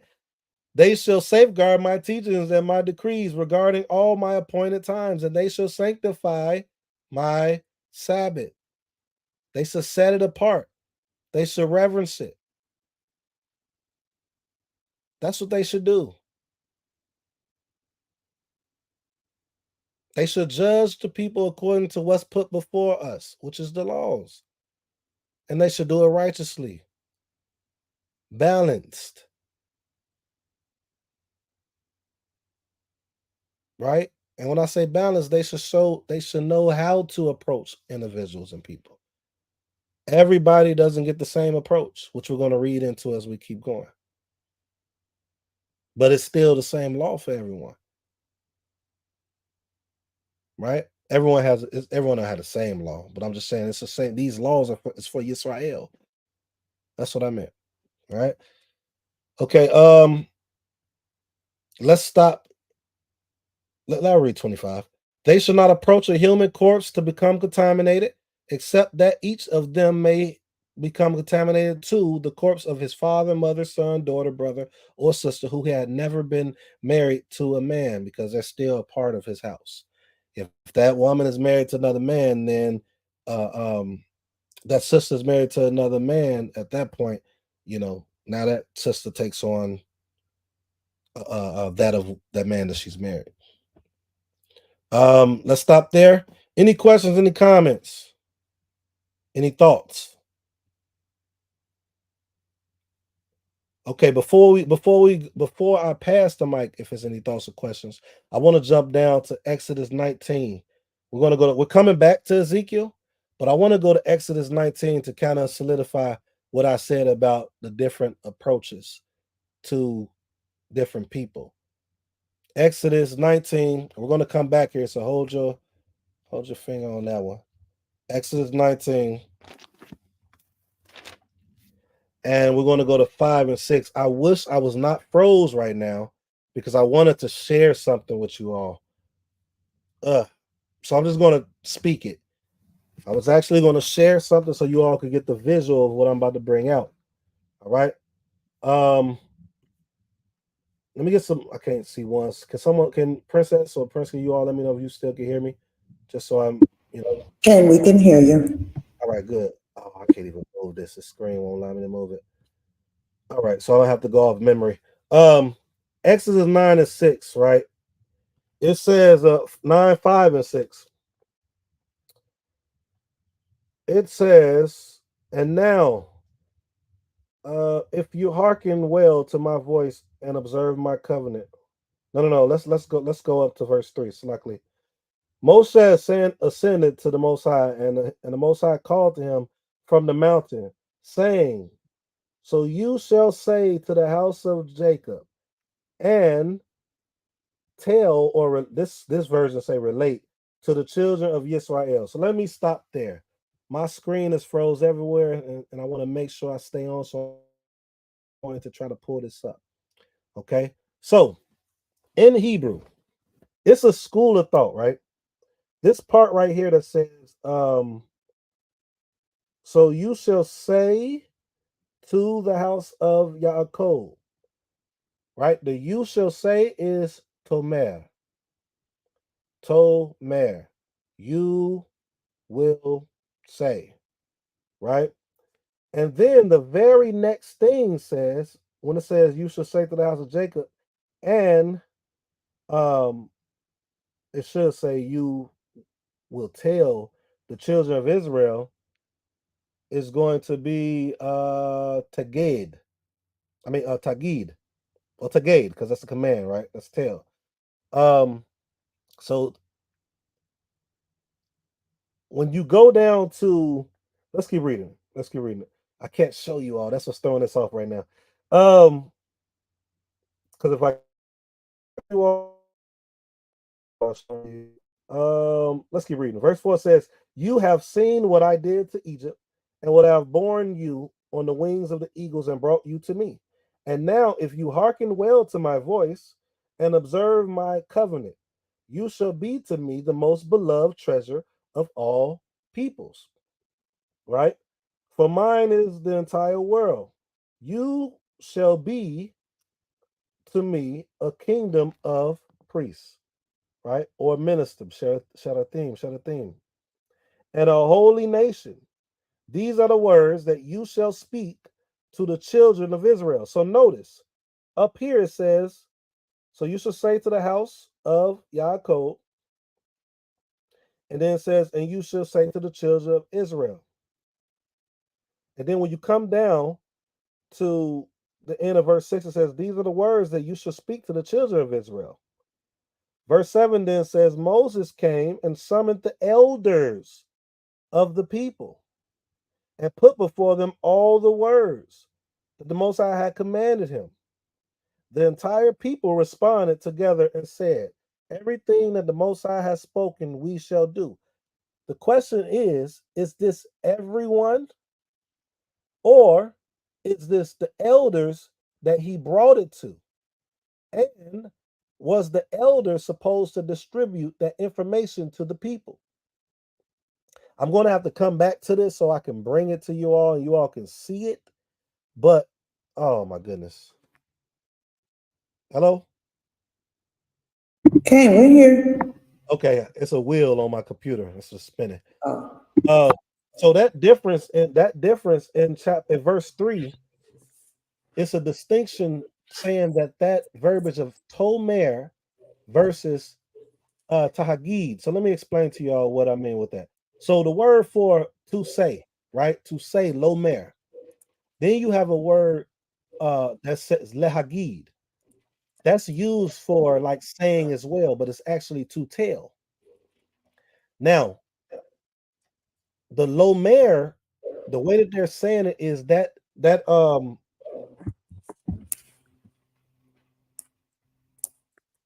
house of Jacob is referenced at this point. Bear with me when I say this, because this is not going to be what everybody knows, as though it's speaking to the women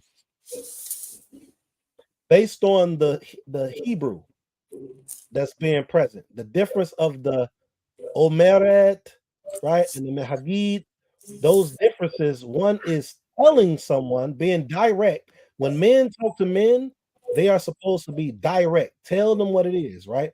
When they're dealing with women, it's still a tell there because it is a Tagidi Li and a Tagid Li.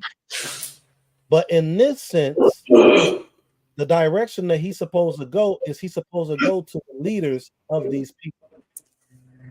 So when they say, yes, I would do, we have all been taught mostly that everyone saying we would do, everyone there.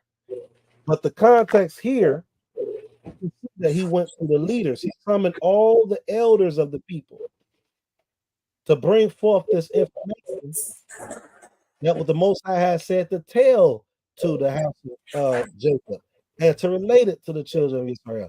So I'm gonna stop there because it could be throwing. I don't want to be throwing nobody off. I wish I could show it. I can't show it to you.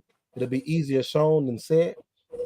But the point of me bringing it out to you, if we go back to Ezekiel,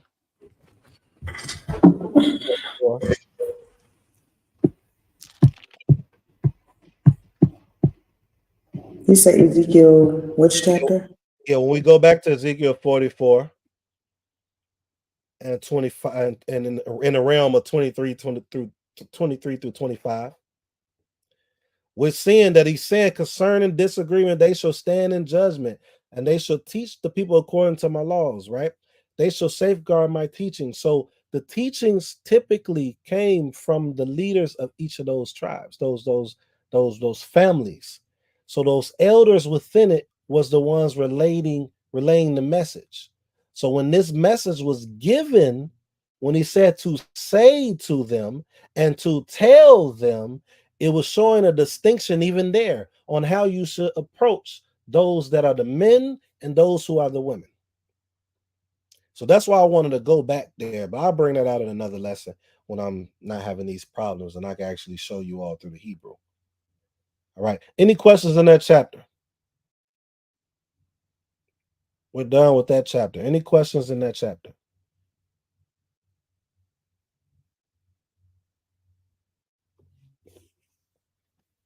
No questions, no thoughts, no comments. Is any comments being said in the chat? Because I can't see anything. There's no questions. It's just everybody basically saying Cain and agreeing with what you're saying about the order and Okay. what makes us uncommon. All right. Well, I'm gonna one of the next lessons, I want to really bring out that the difference with the Tomer and the Tagid. I want to bring that. I want to bring that out.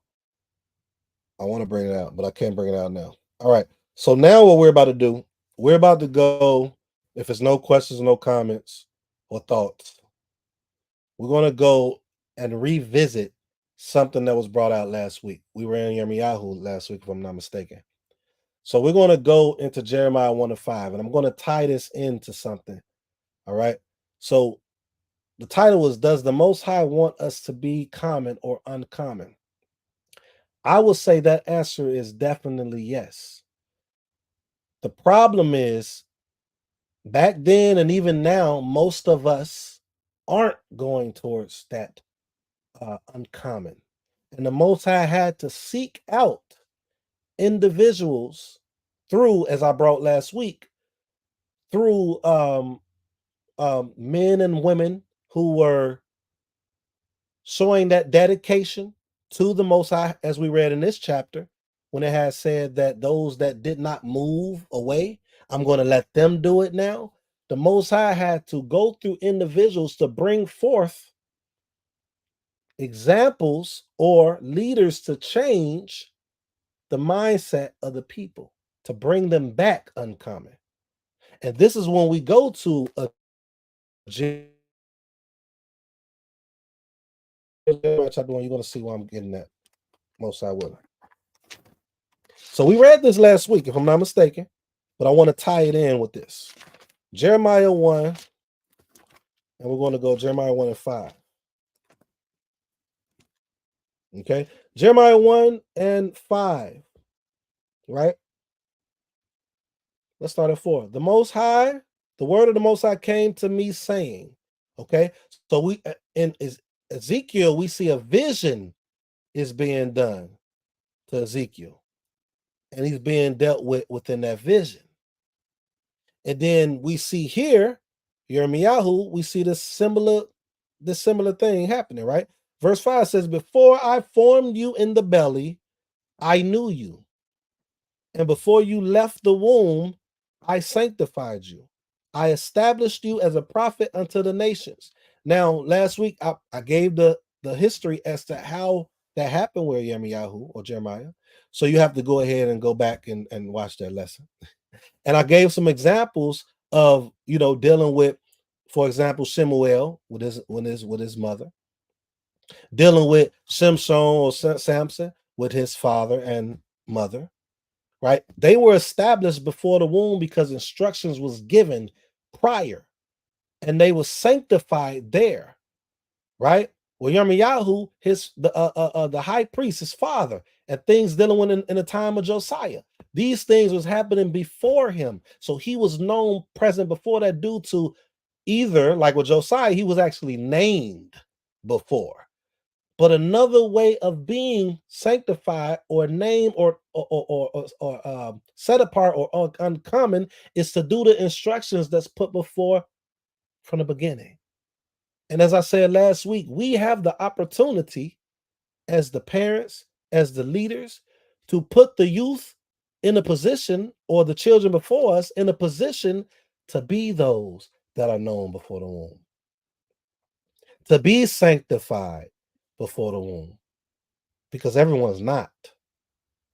But those of us that's coming into this and learning now, we have that opportunity to have our seed after us to be labeled as this. I knew you, and before you left the womb, I sanctified you. It's a two. It's a two thing. It's two things with this. One, he did do this, even if it wasn't for the fact. If it was simply wasn't for the fact of his father, he still did it for Yisrael. We were supposed to be that, but we pulled away. Hence, this is what we're reading with Ezekiel.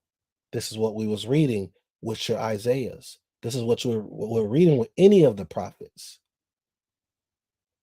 All right. Let's jump down to verse 10.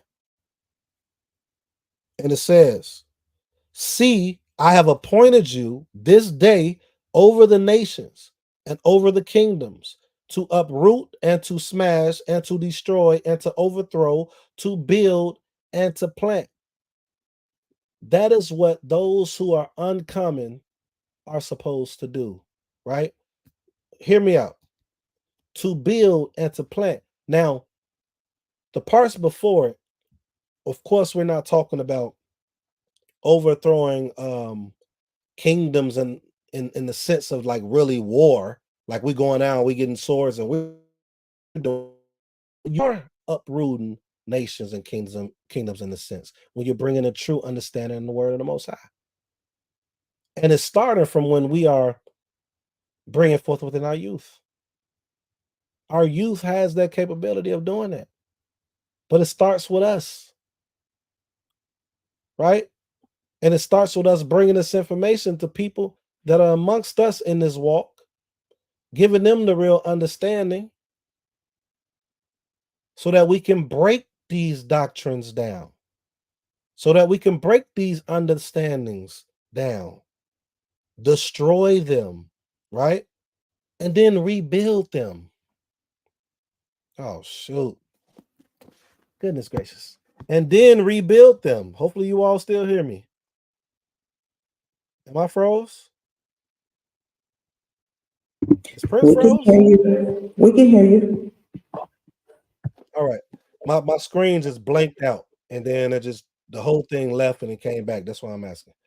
Oh, So okay. we can to build and to plant. So we got to rebuild. We got to rebuild through the true understanding and the true word of the Most High, and that starts with understanding how to reverence these temple the temple, to reverence the Most High, to reverence the proper leadership, right? Let's keep going. We're going to jump down to Jeremiah chapter 2. And it says, verse 1, the word of the Most High came to me, saying, go and call out in the ears of Jerusalem, saying, thus said the Most High, I recall for you the kindness of your youth, the love of your I don't know what this word is in my translation. You're following me into the wilderness, into an unsown land. Israel is set apart or holy to the Most High, the first of his crop. All who devour it will be held guilty. Evil shall come upon them. The word of the Most High. But this happens if you are serving the Most High. This example is happening if you're serving the Most High properly, right? He remembered us from the youth before we came out of Mizraim. That was when we was all happy in the beginning, ready to leave. We wanted to go. We wanted to get out of this and learn a new way, the way that we supposed to go. The ones that was the youth within the Israel. Of course, it was elders there already who knew. But that's the same thing that we're doing today. We come into this, we're excited, we're moving a certain way in the beginning, and now it's becoming routine. It's becoming routine. So now that same love, that same passion, that same focus and consistency that we had in the beginning is dwindling. That's not the person or the one that the Most High wants to know. The Most High wants to know the ones that was how we was in the beginning. I recall for you the kindness of your youth, right? The following, you followed me here. Verse 4, hear the word of the Most High, O house of Jacob, and all families of the house of Israel. Thus says the Most High, what wrong did your forefathers find in me, that they distanced themselves from me and I think he pursued? went out. We apologize for 1 second. Abba, did you want to pick it up? You all can hear me? I think Naseekh's computer went out.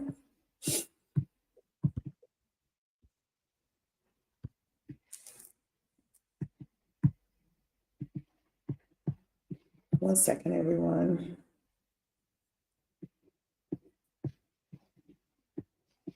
Can you hear me? You're on mute. Am I back? How about now? Am I back on? Yes. All right. I'm back. You never went nowhere. I heard you the whole time. But now I can see you. Oh, I heard her saying that I was gone. So I I don't know why she did that. It's fine. Go ahead, Naseekh. You got it. All right. So verse 5 says, thus says the Most High, what wrong did your forefathers find in me? What wrong did you find in me, that they distanced themselves from me and pursued futility and became futile, right? What did they find in me that caused them to distance themselves? I'm giving you what you wanted. These are the things that you wanted. This is the things that you claim, right? But how do you find something wrong in the Most High and distance the Most High? By not doing what it is you said or agreed to. You agreed to serve the Most High. You agreed to being a part of Israel. You agreed on these laws. You agreed on them. But now you pulled yourself away from them. You distanced yourself. That's what he's asking right here.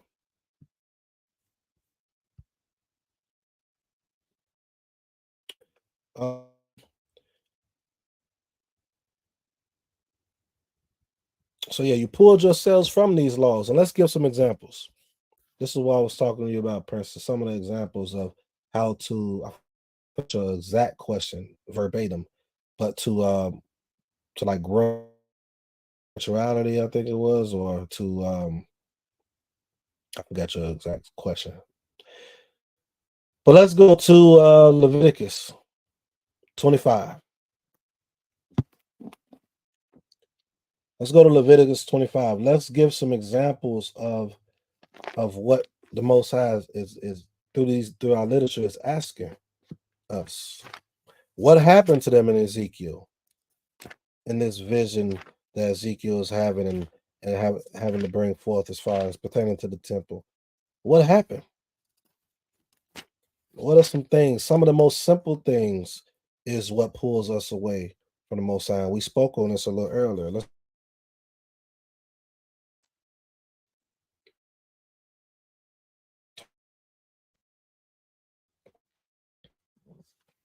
All right, it says if you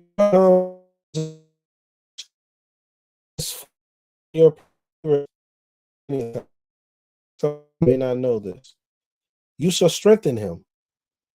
Let's just stop on that part. We're going to finish reading it, but let's stop on that part. Let's remove even being impoverished. Let's remove anything even dealing with finances, right? Let's just focus on that part of you strengthening him. You should strengthen your brother. You should strengthen your sister. You know what's weakening or what can be weakening to your brother? What could be weakening to your brother is having hatred, not trying to build, but trying to destroy anything that your brother is doing, especially if your brother is doing it for the Most High. Strengthen your brother. Same thing with the sisters. This may be a little bit off subject, but it's still on subject. All this stuff matters. All of it. Okay, let's jump down to so I won't finish on that one. Okay. You know what? I will, just for those that may not be understand this particular scripture or ever heard of it. Let's keep reading it. You should strengthen him, proselyte or resident, so that he can live with you. Do not take from him interest and increase, and you shall fear the Most High, and let your brother live with you. Do not give him your money for interest, and do not give your food for increase. I am the Most High Elohim, who took you out of the land of Mizraim to give you the land of Canaan, Canaan, to be the Elohim unto you. If your brother becomes impoverished with you and is sold to you, you should not work him with slave labor, right? So let's make that into today's time. You know, you may have a brother that you may end up helping, but now you're treating him like he's a slave. That's not a brother. Same thing with a sister. You may be giving her your help, but then now you're throwing it in her face. You know, now that wasn't real love to begin with. So it's just the way that we treat each other. The way that we treat each other truly shows how we feel about the Most High. But the problem is we disconnect the two. We separate them. Oh well, I serve the Most High. I love the Most High. Well, I can't. I hate these women. I hate these men. I never deal with them. It's hard, and even with that, me just being fair and balanced right now. Sometimes people end up going that route only because they haven't been shown to understand that that's how people are. That doesn't make it right. But when you're stepping in the realm of being a servant of the Most High, you have to understand that. You have to treat it the same way you do. It's just like I always bring this example when you're at work. You know, it's people at your job that you'll never hang out with. You don't have the same belief. They may be talking about you, all of that, but you still go to work for that check. So you should still go to work for the Most High, even when that's happening. Hence, that's what we saw Moshe did. Hence, That's what we saw. Week's lesson check out. The young the young Yirmiyahu, even though it's taught that he had a moment to where he just stopped dealing with the Most High, I broke that down a little different last week. So if you missed it, please watch it. But he also said that at that particular moment, he had that moment, but he never stopped. Saying something is not the same as doing. So what I'm bringing out right now is we see that even Moshe, when that was being done, he still had to keep going. Even when that was done with Yirmiyahu, even though he was younger, because he was younger, keep that in mind. The youth is different than the older individuals.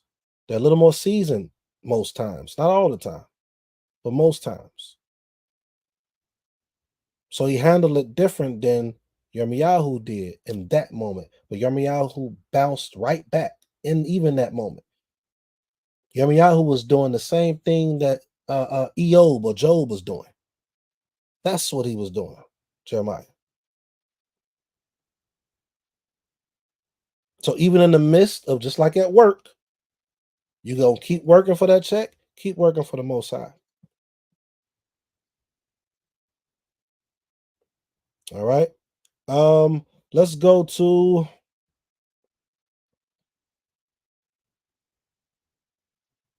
Exodus 20 and 16.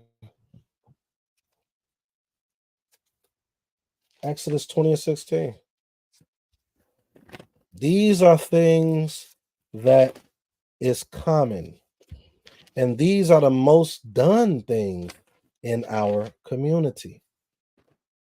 And they're done by leadership. And they're done by those that aren't leadership. These are the things that's pulling us away from the Most High. Right?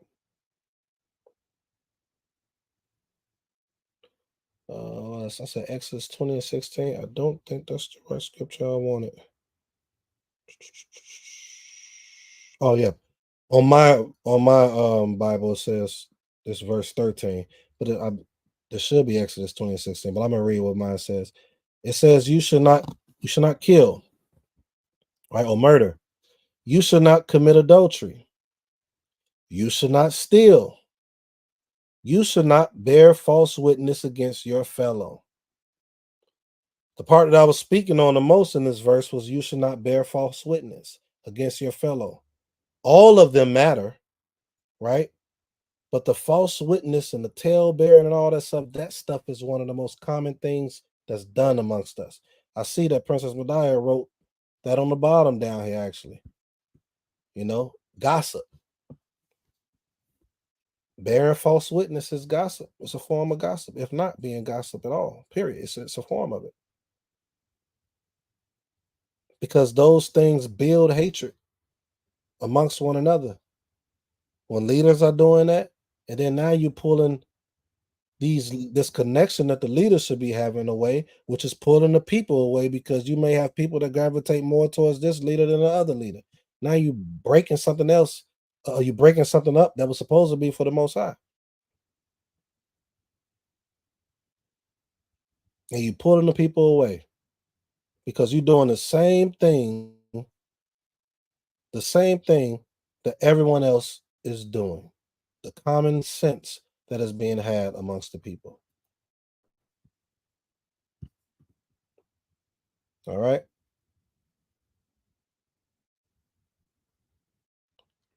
Let's go back to Leviticus 19.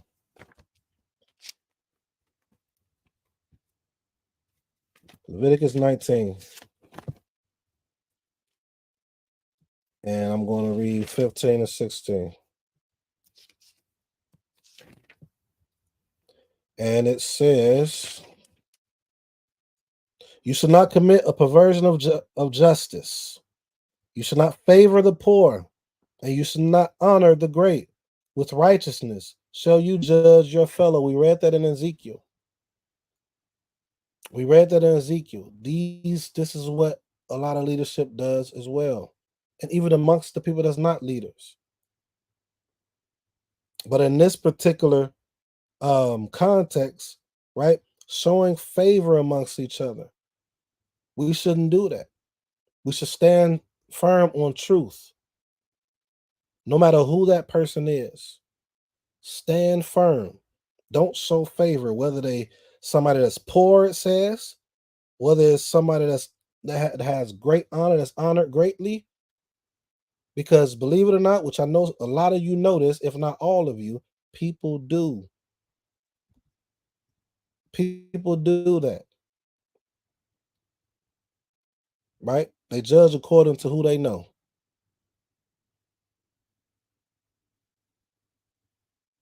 It says, with righteousness shall you judge your fellow. You should not be a gossip monger among your people. Are we gossiping? You should not stand aside while your fellow's blood is shed. A lot of us talk big about brotherhood and things of that nature. But if you see your brother blood being shed, are you going to be one of those people with a camera? Now, granted, I'm not saying not having a camera in today's time isn't important, but you better set that phone up and record and then run and help your brother.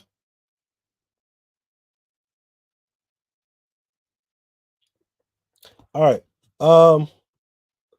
We got a couple more places. We're almost done, you all. I'm just hitting these different points.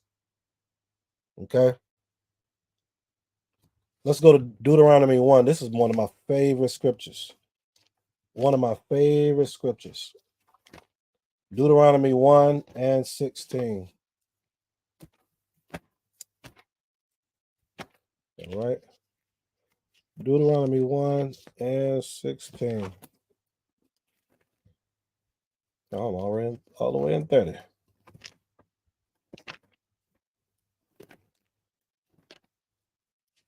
All right. And it says, verse 16 and 17 says, I instructed your judges at that time, saying, listen among your brethren and judge righteously between a man and his brother or his litigant. You shall not show favoritism in judgment. Small and great alike shall you hear. You shall not tremble before any man, for the judgment is the Most High's. Any matter that is too difficult for you, you shall bring to me, and I shall hear it. I command you at that time all things that you shall do. All right. So contextually, this is the Moshe bringing this out to those who are supposed to be judges, and any matter that's too great, bring it to him, and he'll deal with that. But everything else you deal with, and don't allow anyone to remove what it is you're supposed to be, the matter you're supposed to be judging. You stand firm because that's your job. And just like those that's listening now, even if you're not a leader, quote unquote, in office of leadership, you still supposed to move in this way when it comes to the things of the Most High. All right. All right. There's two more places I want to go, and we're going to go to Nehemiah or Nehemiah.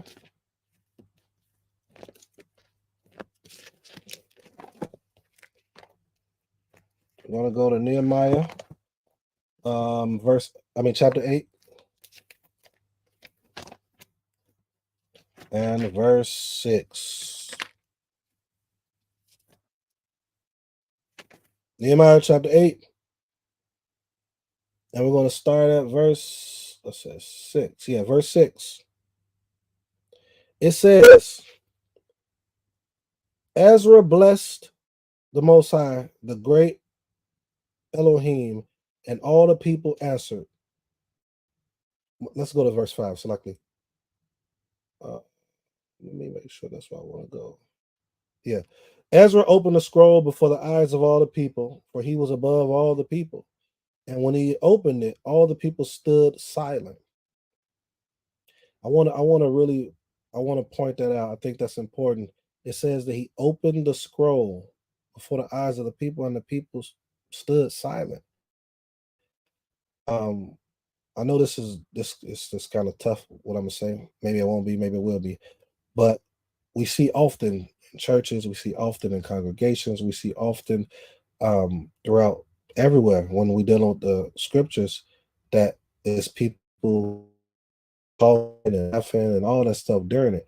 Outside of when we're having like questions and comments and thoughts, I believe, which I'm actually written, that during the reading, when reading is going on, I think that we're supposed to be silent. I think that we're supposed to be listening to that individual teacher, whoever it may be, right? That person that's presenting in instead of the Most High, in the place of and for the Most High for the people. It should be a certain respect there. Laughing, joking, things of that nature, I believe should not be happening due to what I can see and what I can read. Now, when it's comment, questions, and thoughts time, oh yeah, that's fine, you know. But I believe this is what we're seeing here. They were silent. Ezra blessed the Most High, the great Elohim, and all the people answered, Amen, Amen, right? With their hands upraised. Then they bowed and prostrated before the Most High, faces to the ground. We've been reading that all day today, right? Yeshua, Bani, Sharibia, Yaman, Akub, Shabbataya, Hodiah, Messiah, Maaseiah, Kalida, Azariah, Josabad, Hanan, Peleah, and the Levites helped the people understand the Torah, or gave them the understanding in some translations, it says. While the people stood in their place, they read in the scroll in the Most High's Torah clearly with the application of wisdom, and they helped the people understand the reading, right? They helped them understand the reading. They had to be given the understanding. They had to become common amongst this uncommon amongst each other, right? So once they was taken out of captivity and they was getting this built and things of that nature, now this understanding had to be given to them because they were supposed to be set apart and uncommon from the rest of those, from the rest of the individuals, outside of them. All right. And the last place we're going to go to is back to Ezekiel, and we're going to go to chapter 42. Go right back to 42.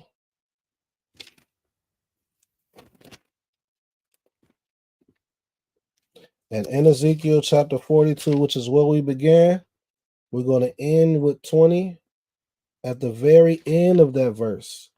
And we're going to say that the purpose of the Most High and his people, right? And what he wants is for us to be, as it says in the end of this verse, to separate between the holy and the common. So next time we speak on what's common sense, we got to ask ourselves, what is common sense? And does that common sense align with how we're supposed to be as a people, individually, you being one person, right? Collectively in your home, how your home is supposed to be, and then as the community or the people, there should be an uncommon sense that we have, and that's going to take us taking in leadership that know how to present what it is they're bringing, and it has to be beneficial for the people, as we read with Yirmiyahu, right? Those that are coming or known before the womb, or that sanctified, are a benefit to the people. All right, and with that, I yield.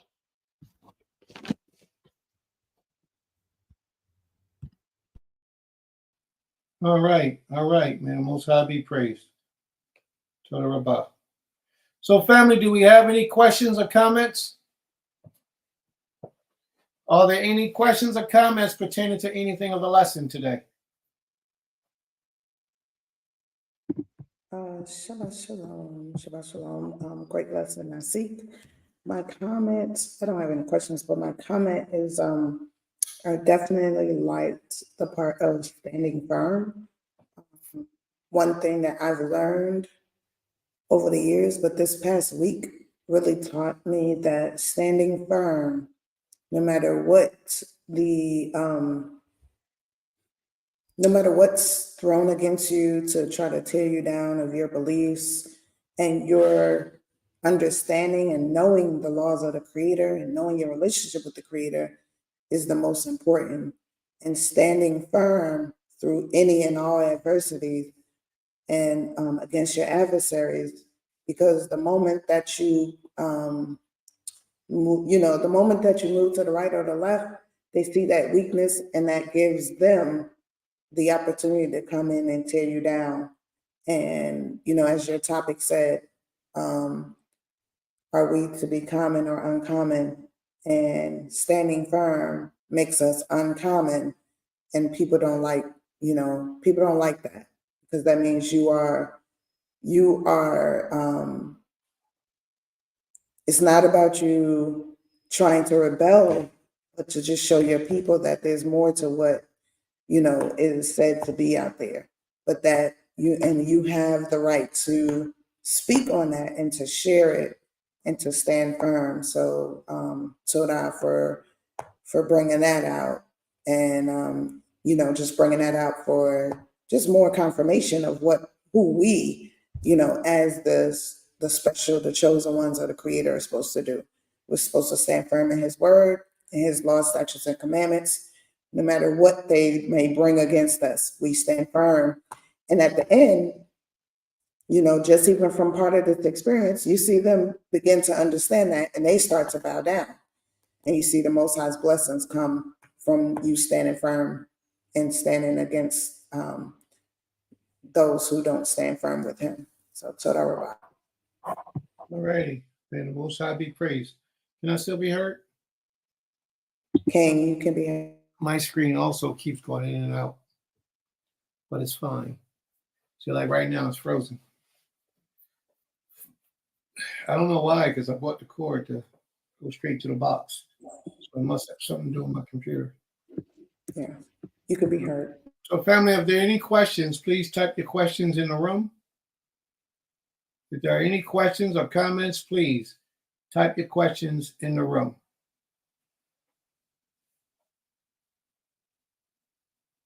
All right. While we're waiting for some questions to come up. Naseekh, is there anything else you wanted to say to the family?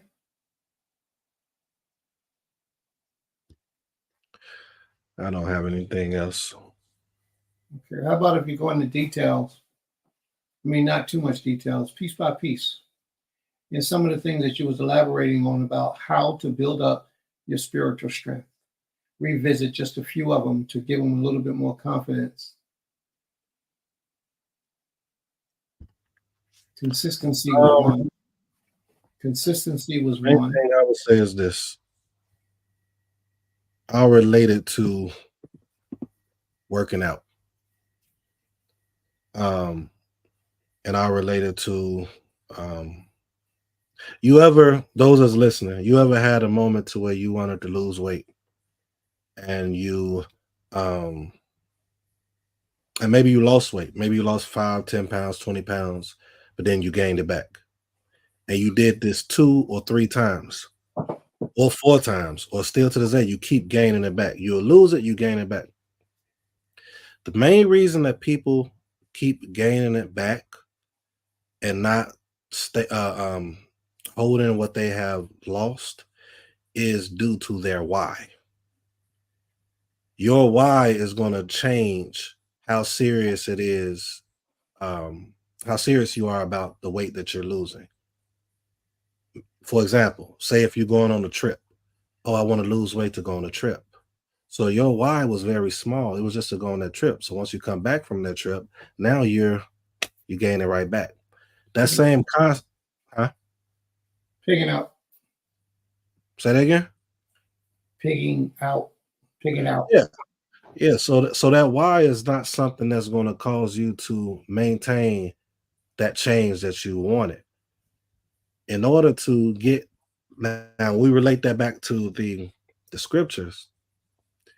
Our why is going to walk, how dedicated we are in this walk. If it's just to say you're an Israelite, then you're not going to go strong in it. You're not going to grow in it.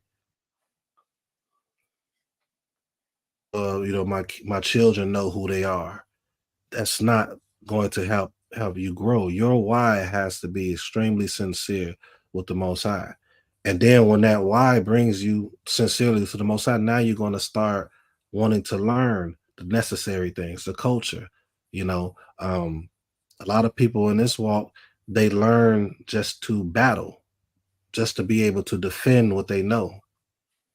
That's not that's not going to get us closer to what it is you asking me to describe. Your sincerity and your why is going to dictate how strong and dedicated you are in it.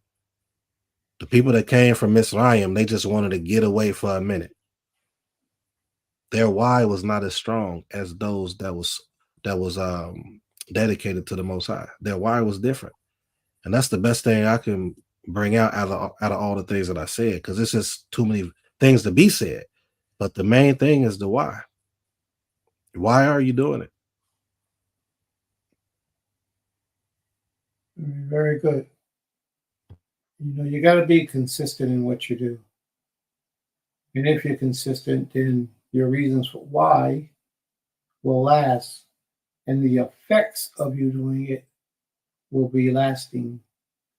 And then you'll see a strong result later on as you consistently live in righteousness. Some of the things that I was thinking about while he was speaking was there's a lot of people here today who are new to the worship of the Almighty. A lot of them have been practicing Christianity and whatever they've been practicing, just a lot of different things. They thought they were worshiping the Creator. Their intent was real and sincere, but who they was calling upon wasn't the Most High. They didn't know. So now that they're here and they're hearing these lessons, they're wondering in their minds, what are you talking about? Spiritual commitment, spiritual strength. They have no idea what you're talking about. So it's almost as if we have to take baby steps with those individuals who have not been in this for the long haul and had the opportunity to deliberately sin against the Creator, like so many of our people have done. These people are fresh in this walk. They really don't understand what's meant by build up your spiritual strength. They think they do. Most people think they do, but they truly don't. And I like how you brought it out about consistency when you're building up your spiritual strength. Be intentional with what you do. Do it because you understand that you need to do it. You know what I mean? Don't just do it because it just happened. Like sometimes we fast, and some days of the week we fast just because we ain't had nothing to eat, not because we intentionally intended to fast. If you really want to stand right before the Creator, do it intentionally. Stop being evil, wicked, hatred, showing hatred to your brothers and sisters. Stop being selfish. And that's very difficult. It sounds simple, but that's very difficult for people to do who have been doing that all of their lives. Not even understanding that something was wrong with it. So I want to say something too with that. And again, I'm trying to bring stuff out to kind of, because we've been teaching and I've been teaching kind of like at the situations that we're doing. So I kind of want to teach with a situation that we all kind of like have a desire to do, but a lot of us probably not doing it. and it's not kind of attacking too much of what you're doing. So an example, I was watching a video yesterday, and I'll probably share it with you all in the Beulah chat. But it's this woman, she speaks 7 languages. And one of the things she has said is, and I can attest to what she's saying too, is the consistency is still going to birth something. You may have times you're like, man, I'm never going to do this. I'm never going to accomplish this. But just that consistency, just have it pop up like, oh shoot, I did know this word, or I did know this phrase, or these sentences that I wrote out. But it's just like, but she explained it so good. So I'm gonna share that. But the point in it all, it just connects to everything that we've been saying with all the examples we've said. It's just a consistency. It's going to become natural. Shemuel is the perfect example. He just learned everything that he was being taught, and boom, a voice just came. He was doing what he was told to have been correct, and it just became natural, and that spirit hit him. You know, some people just got to understand that we have to walk in our integrity and be the best individuals, as if the Creator is watching and looking at us, and we standing in His presence. And that will also help you be consistent and build up your spiritual strength. Because after a while, you don't have to imagine that the Most High is watching what you're doing, because you have curbed your behavior to meet that which you know is desirable of the Creator. I'm not talking about on an emotional level, meaning that I think this is what the Lord would have me to do. Not that. That's on an emotional level, because you're feeling, you think you're feeling something. But then when you look at Scripture, you compare it to Scripture, it's the complete opposite. So therefore, that's not what the Most High will have for you to do. So don't base your service to the Creator on your emotions. Base your service on the Creator according to your knowledge and your experiences of what you see. What you see transpiring right in your life before your face. If you look hard enough, you'll see a whole lot of blessings. It's the very substance of life that's been shared with you on this day. But how many of us are thanking the Creator for the very life that He's given us this day? For waking us up 5 o'clock in the morning, 2 o'clock in the afternoon, and before we go to bed. How many of us are really grateful and appreciative to the Creator for those blessings? How many of us publicly acknowledge what the Most High has done for us and what He's brought in our lives? Because that's another way of building up your spiritual strength. Because people start watching you after you become a spiritual being. They begin to watch you and begin to look for you to fall. But if you stand on top of your spirituality and you're there all the time and you live in it, there is no falling for you. And you manipulate anything that comes through your thought, your mind, your actions. And that's how it's supposed to be when we worship this King. All right, family. I'm going to give y'all a little extra break today. And Mattel says, standing firm may cost you your life or make life moderator you. Will the Most High come down hard on you if you deviate a little? Depends on what that little is. Each thing holds its own gravity. So it depends on what that little thing is. But let me explain this to you in this way. Your deviation can sometimes be altered because of your environment, the necessity and your need. Like, for example, it's Friday night, Shabbat is here. Your house next door to you burned up. You see it on fire, but you got to run out the house and you got to bang on their door because the back of their house is on fire. You go to their house, go to their door, go in their house and get them out. And you know somebody died in that house a while ago, so that house is unclean. But you had to do that to preserve life. Then what you do is you come back, and the next day you start the sprinkling process. You go through the ritual processes of becoming clean again spiritually before the Creator. Sometimes you got to break a law to keep a law. But if you're deviating intentionally just for your pleasure or your own benefit, I will warn you not to do that. I will caution you against that. If you're deviating to benefit because the Shabbat is coming and the sun is almost down, you got about 15 minutes to the sun go down, and then you want to go to the store to get your favorite pair of shoes or something to put in your stomach, and you know that whole process is going to take you at least an hour, but the Shabbat will be in a half hour, so you go do it anyway.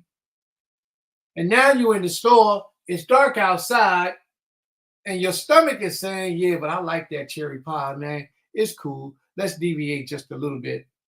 And you do it, that's between you and the Creator. I would never advise you to do such a thing. Never. I would never advise you to deviate in that manner intentionally to please your own desires or to make things easy upon yourself. No. But if it's a matter of life and death or some extreme emergency, then yes, by all means, that's what you should do. You have to deviate. You know, the law is there as a reference point to guide you to the Creator. But you don't say to yourself, you don't go get a job and the job requires you to work on the Shabbat, and you look at that as a little slight deviation, because it's not a slight, that's a major deviation. That's not a slight deviation, that's a major deviation. So you should not take a job that you know is going to cause you to violate the Shabbat of the Almighty. It's best that you talk to the people, get a documentation, and tell them you need Saturday off.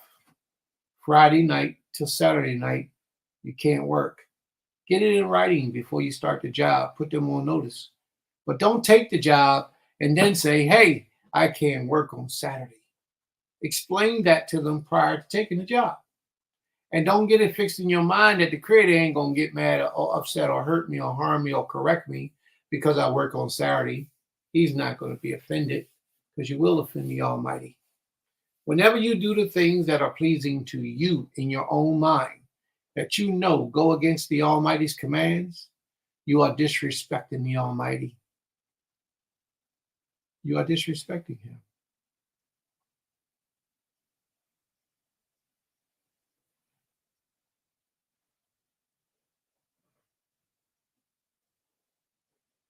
All right? So let's try not to disrespect the Almighty. One of the things with me is I always fear letting the Most High down. I fear letting him down. I don't want to let him down, because he does too much for me. Shoot, man. He does too much for me to willingly and voluntarily just let him down. I refuse to do so. I refuse to do so. If it happened by accident. If it happened by accident, I don't know. And when I find out, I'm asking for forgiveness. I never want to let the Almighty down. I always want to be pleasing and acceptable before this King. All right, family. So are there any other questions or comments before we close out? All right. Don't start leaving yet, because I got something for y'all. Emma?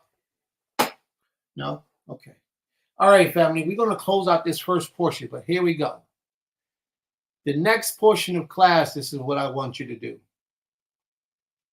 I had a young lady that was coming on today. I don't know if she's still coming on or not. I reached out to her, but she hasn't given a positive response yet.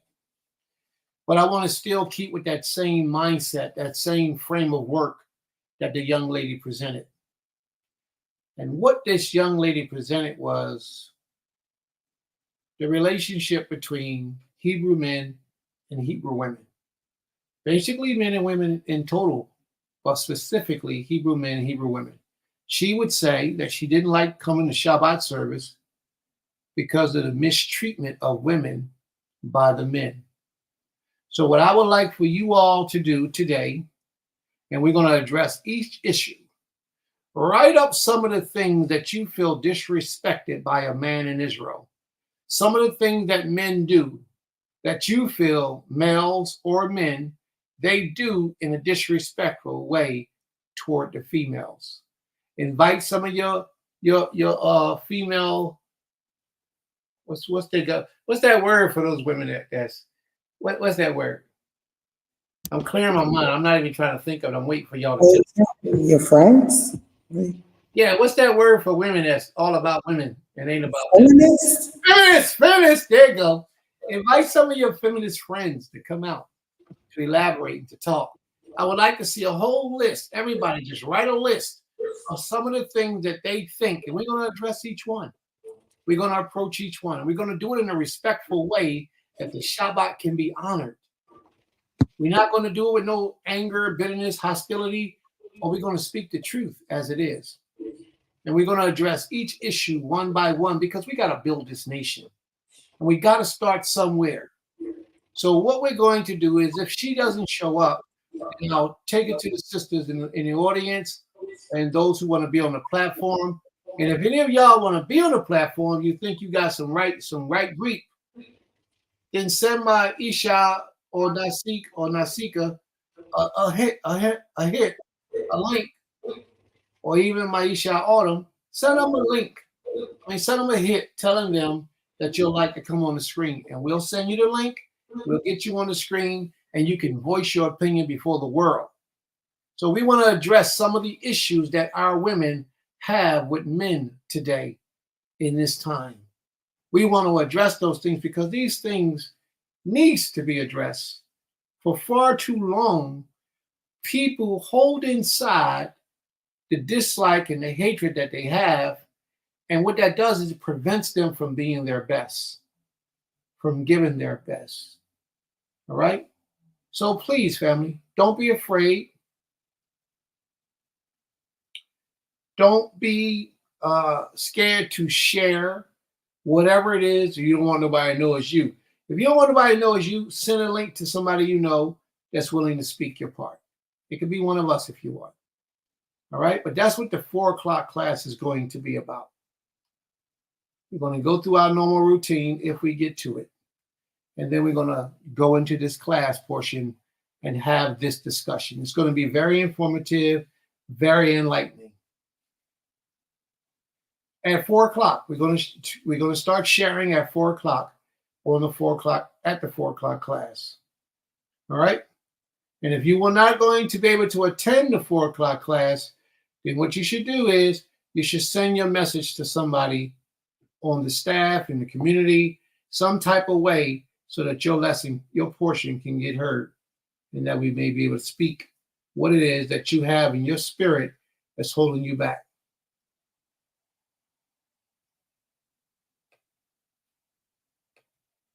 All right?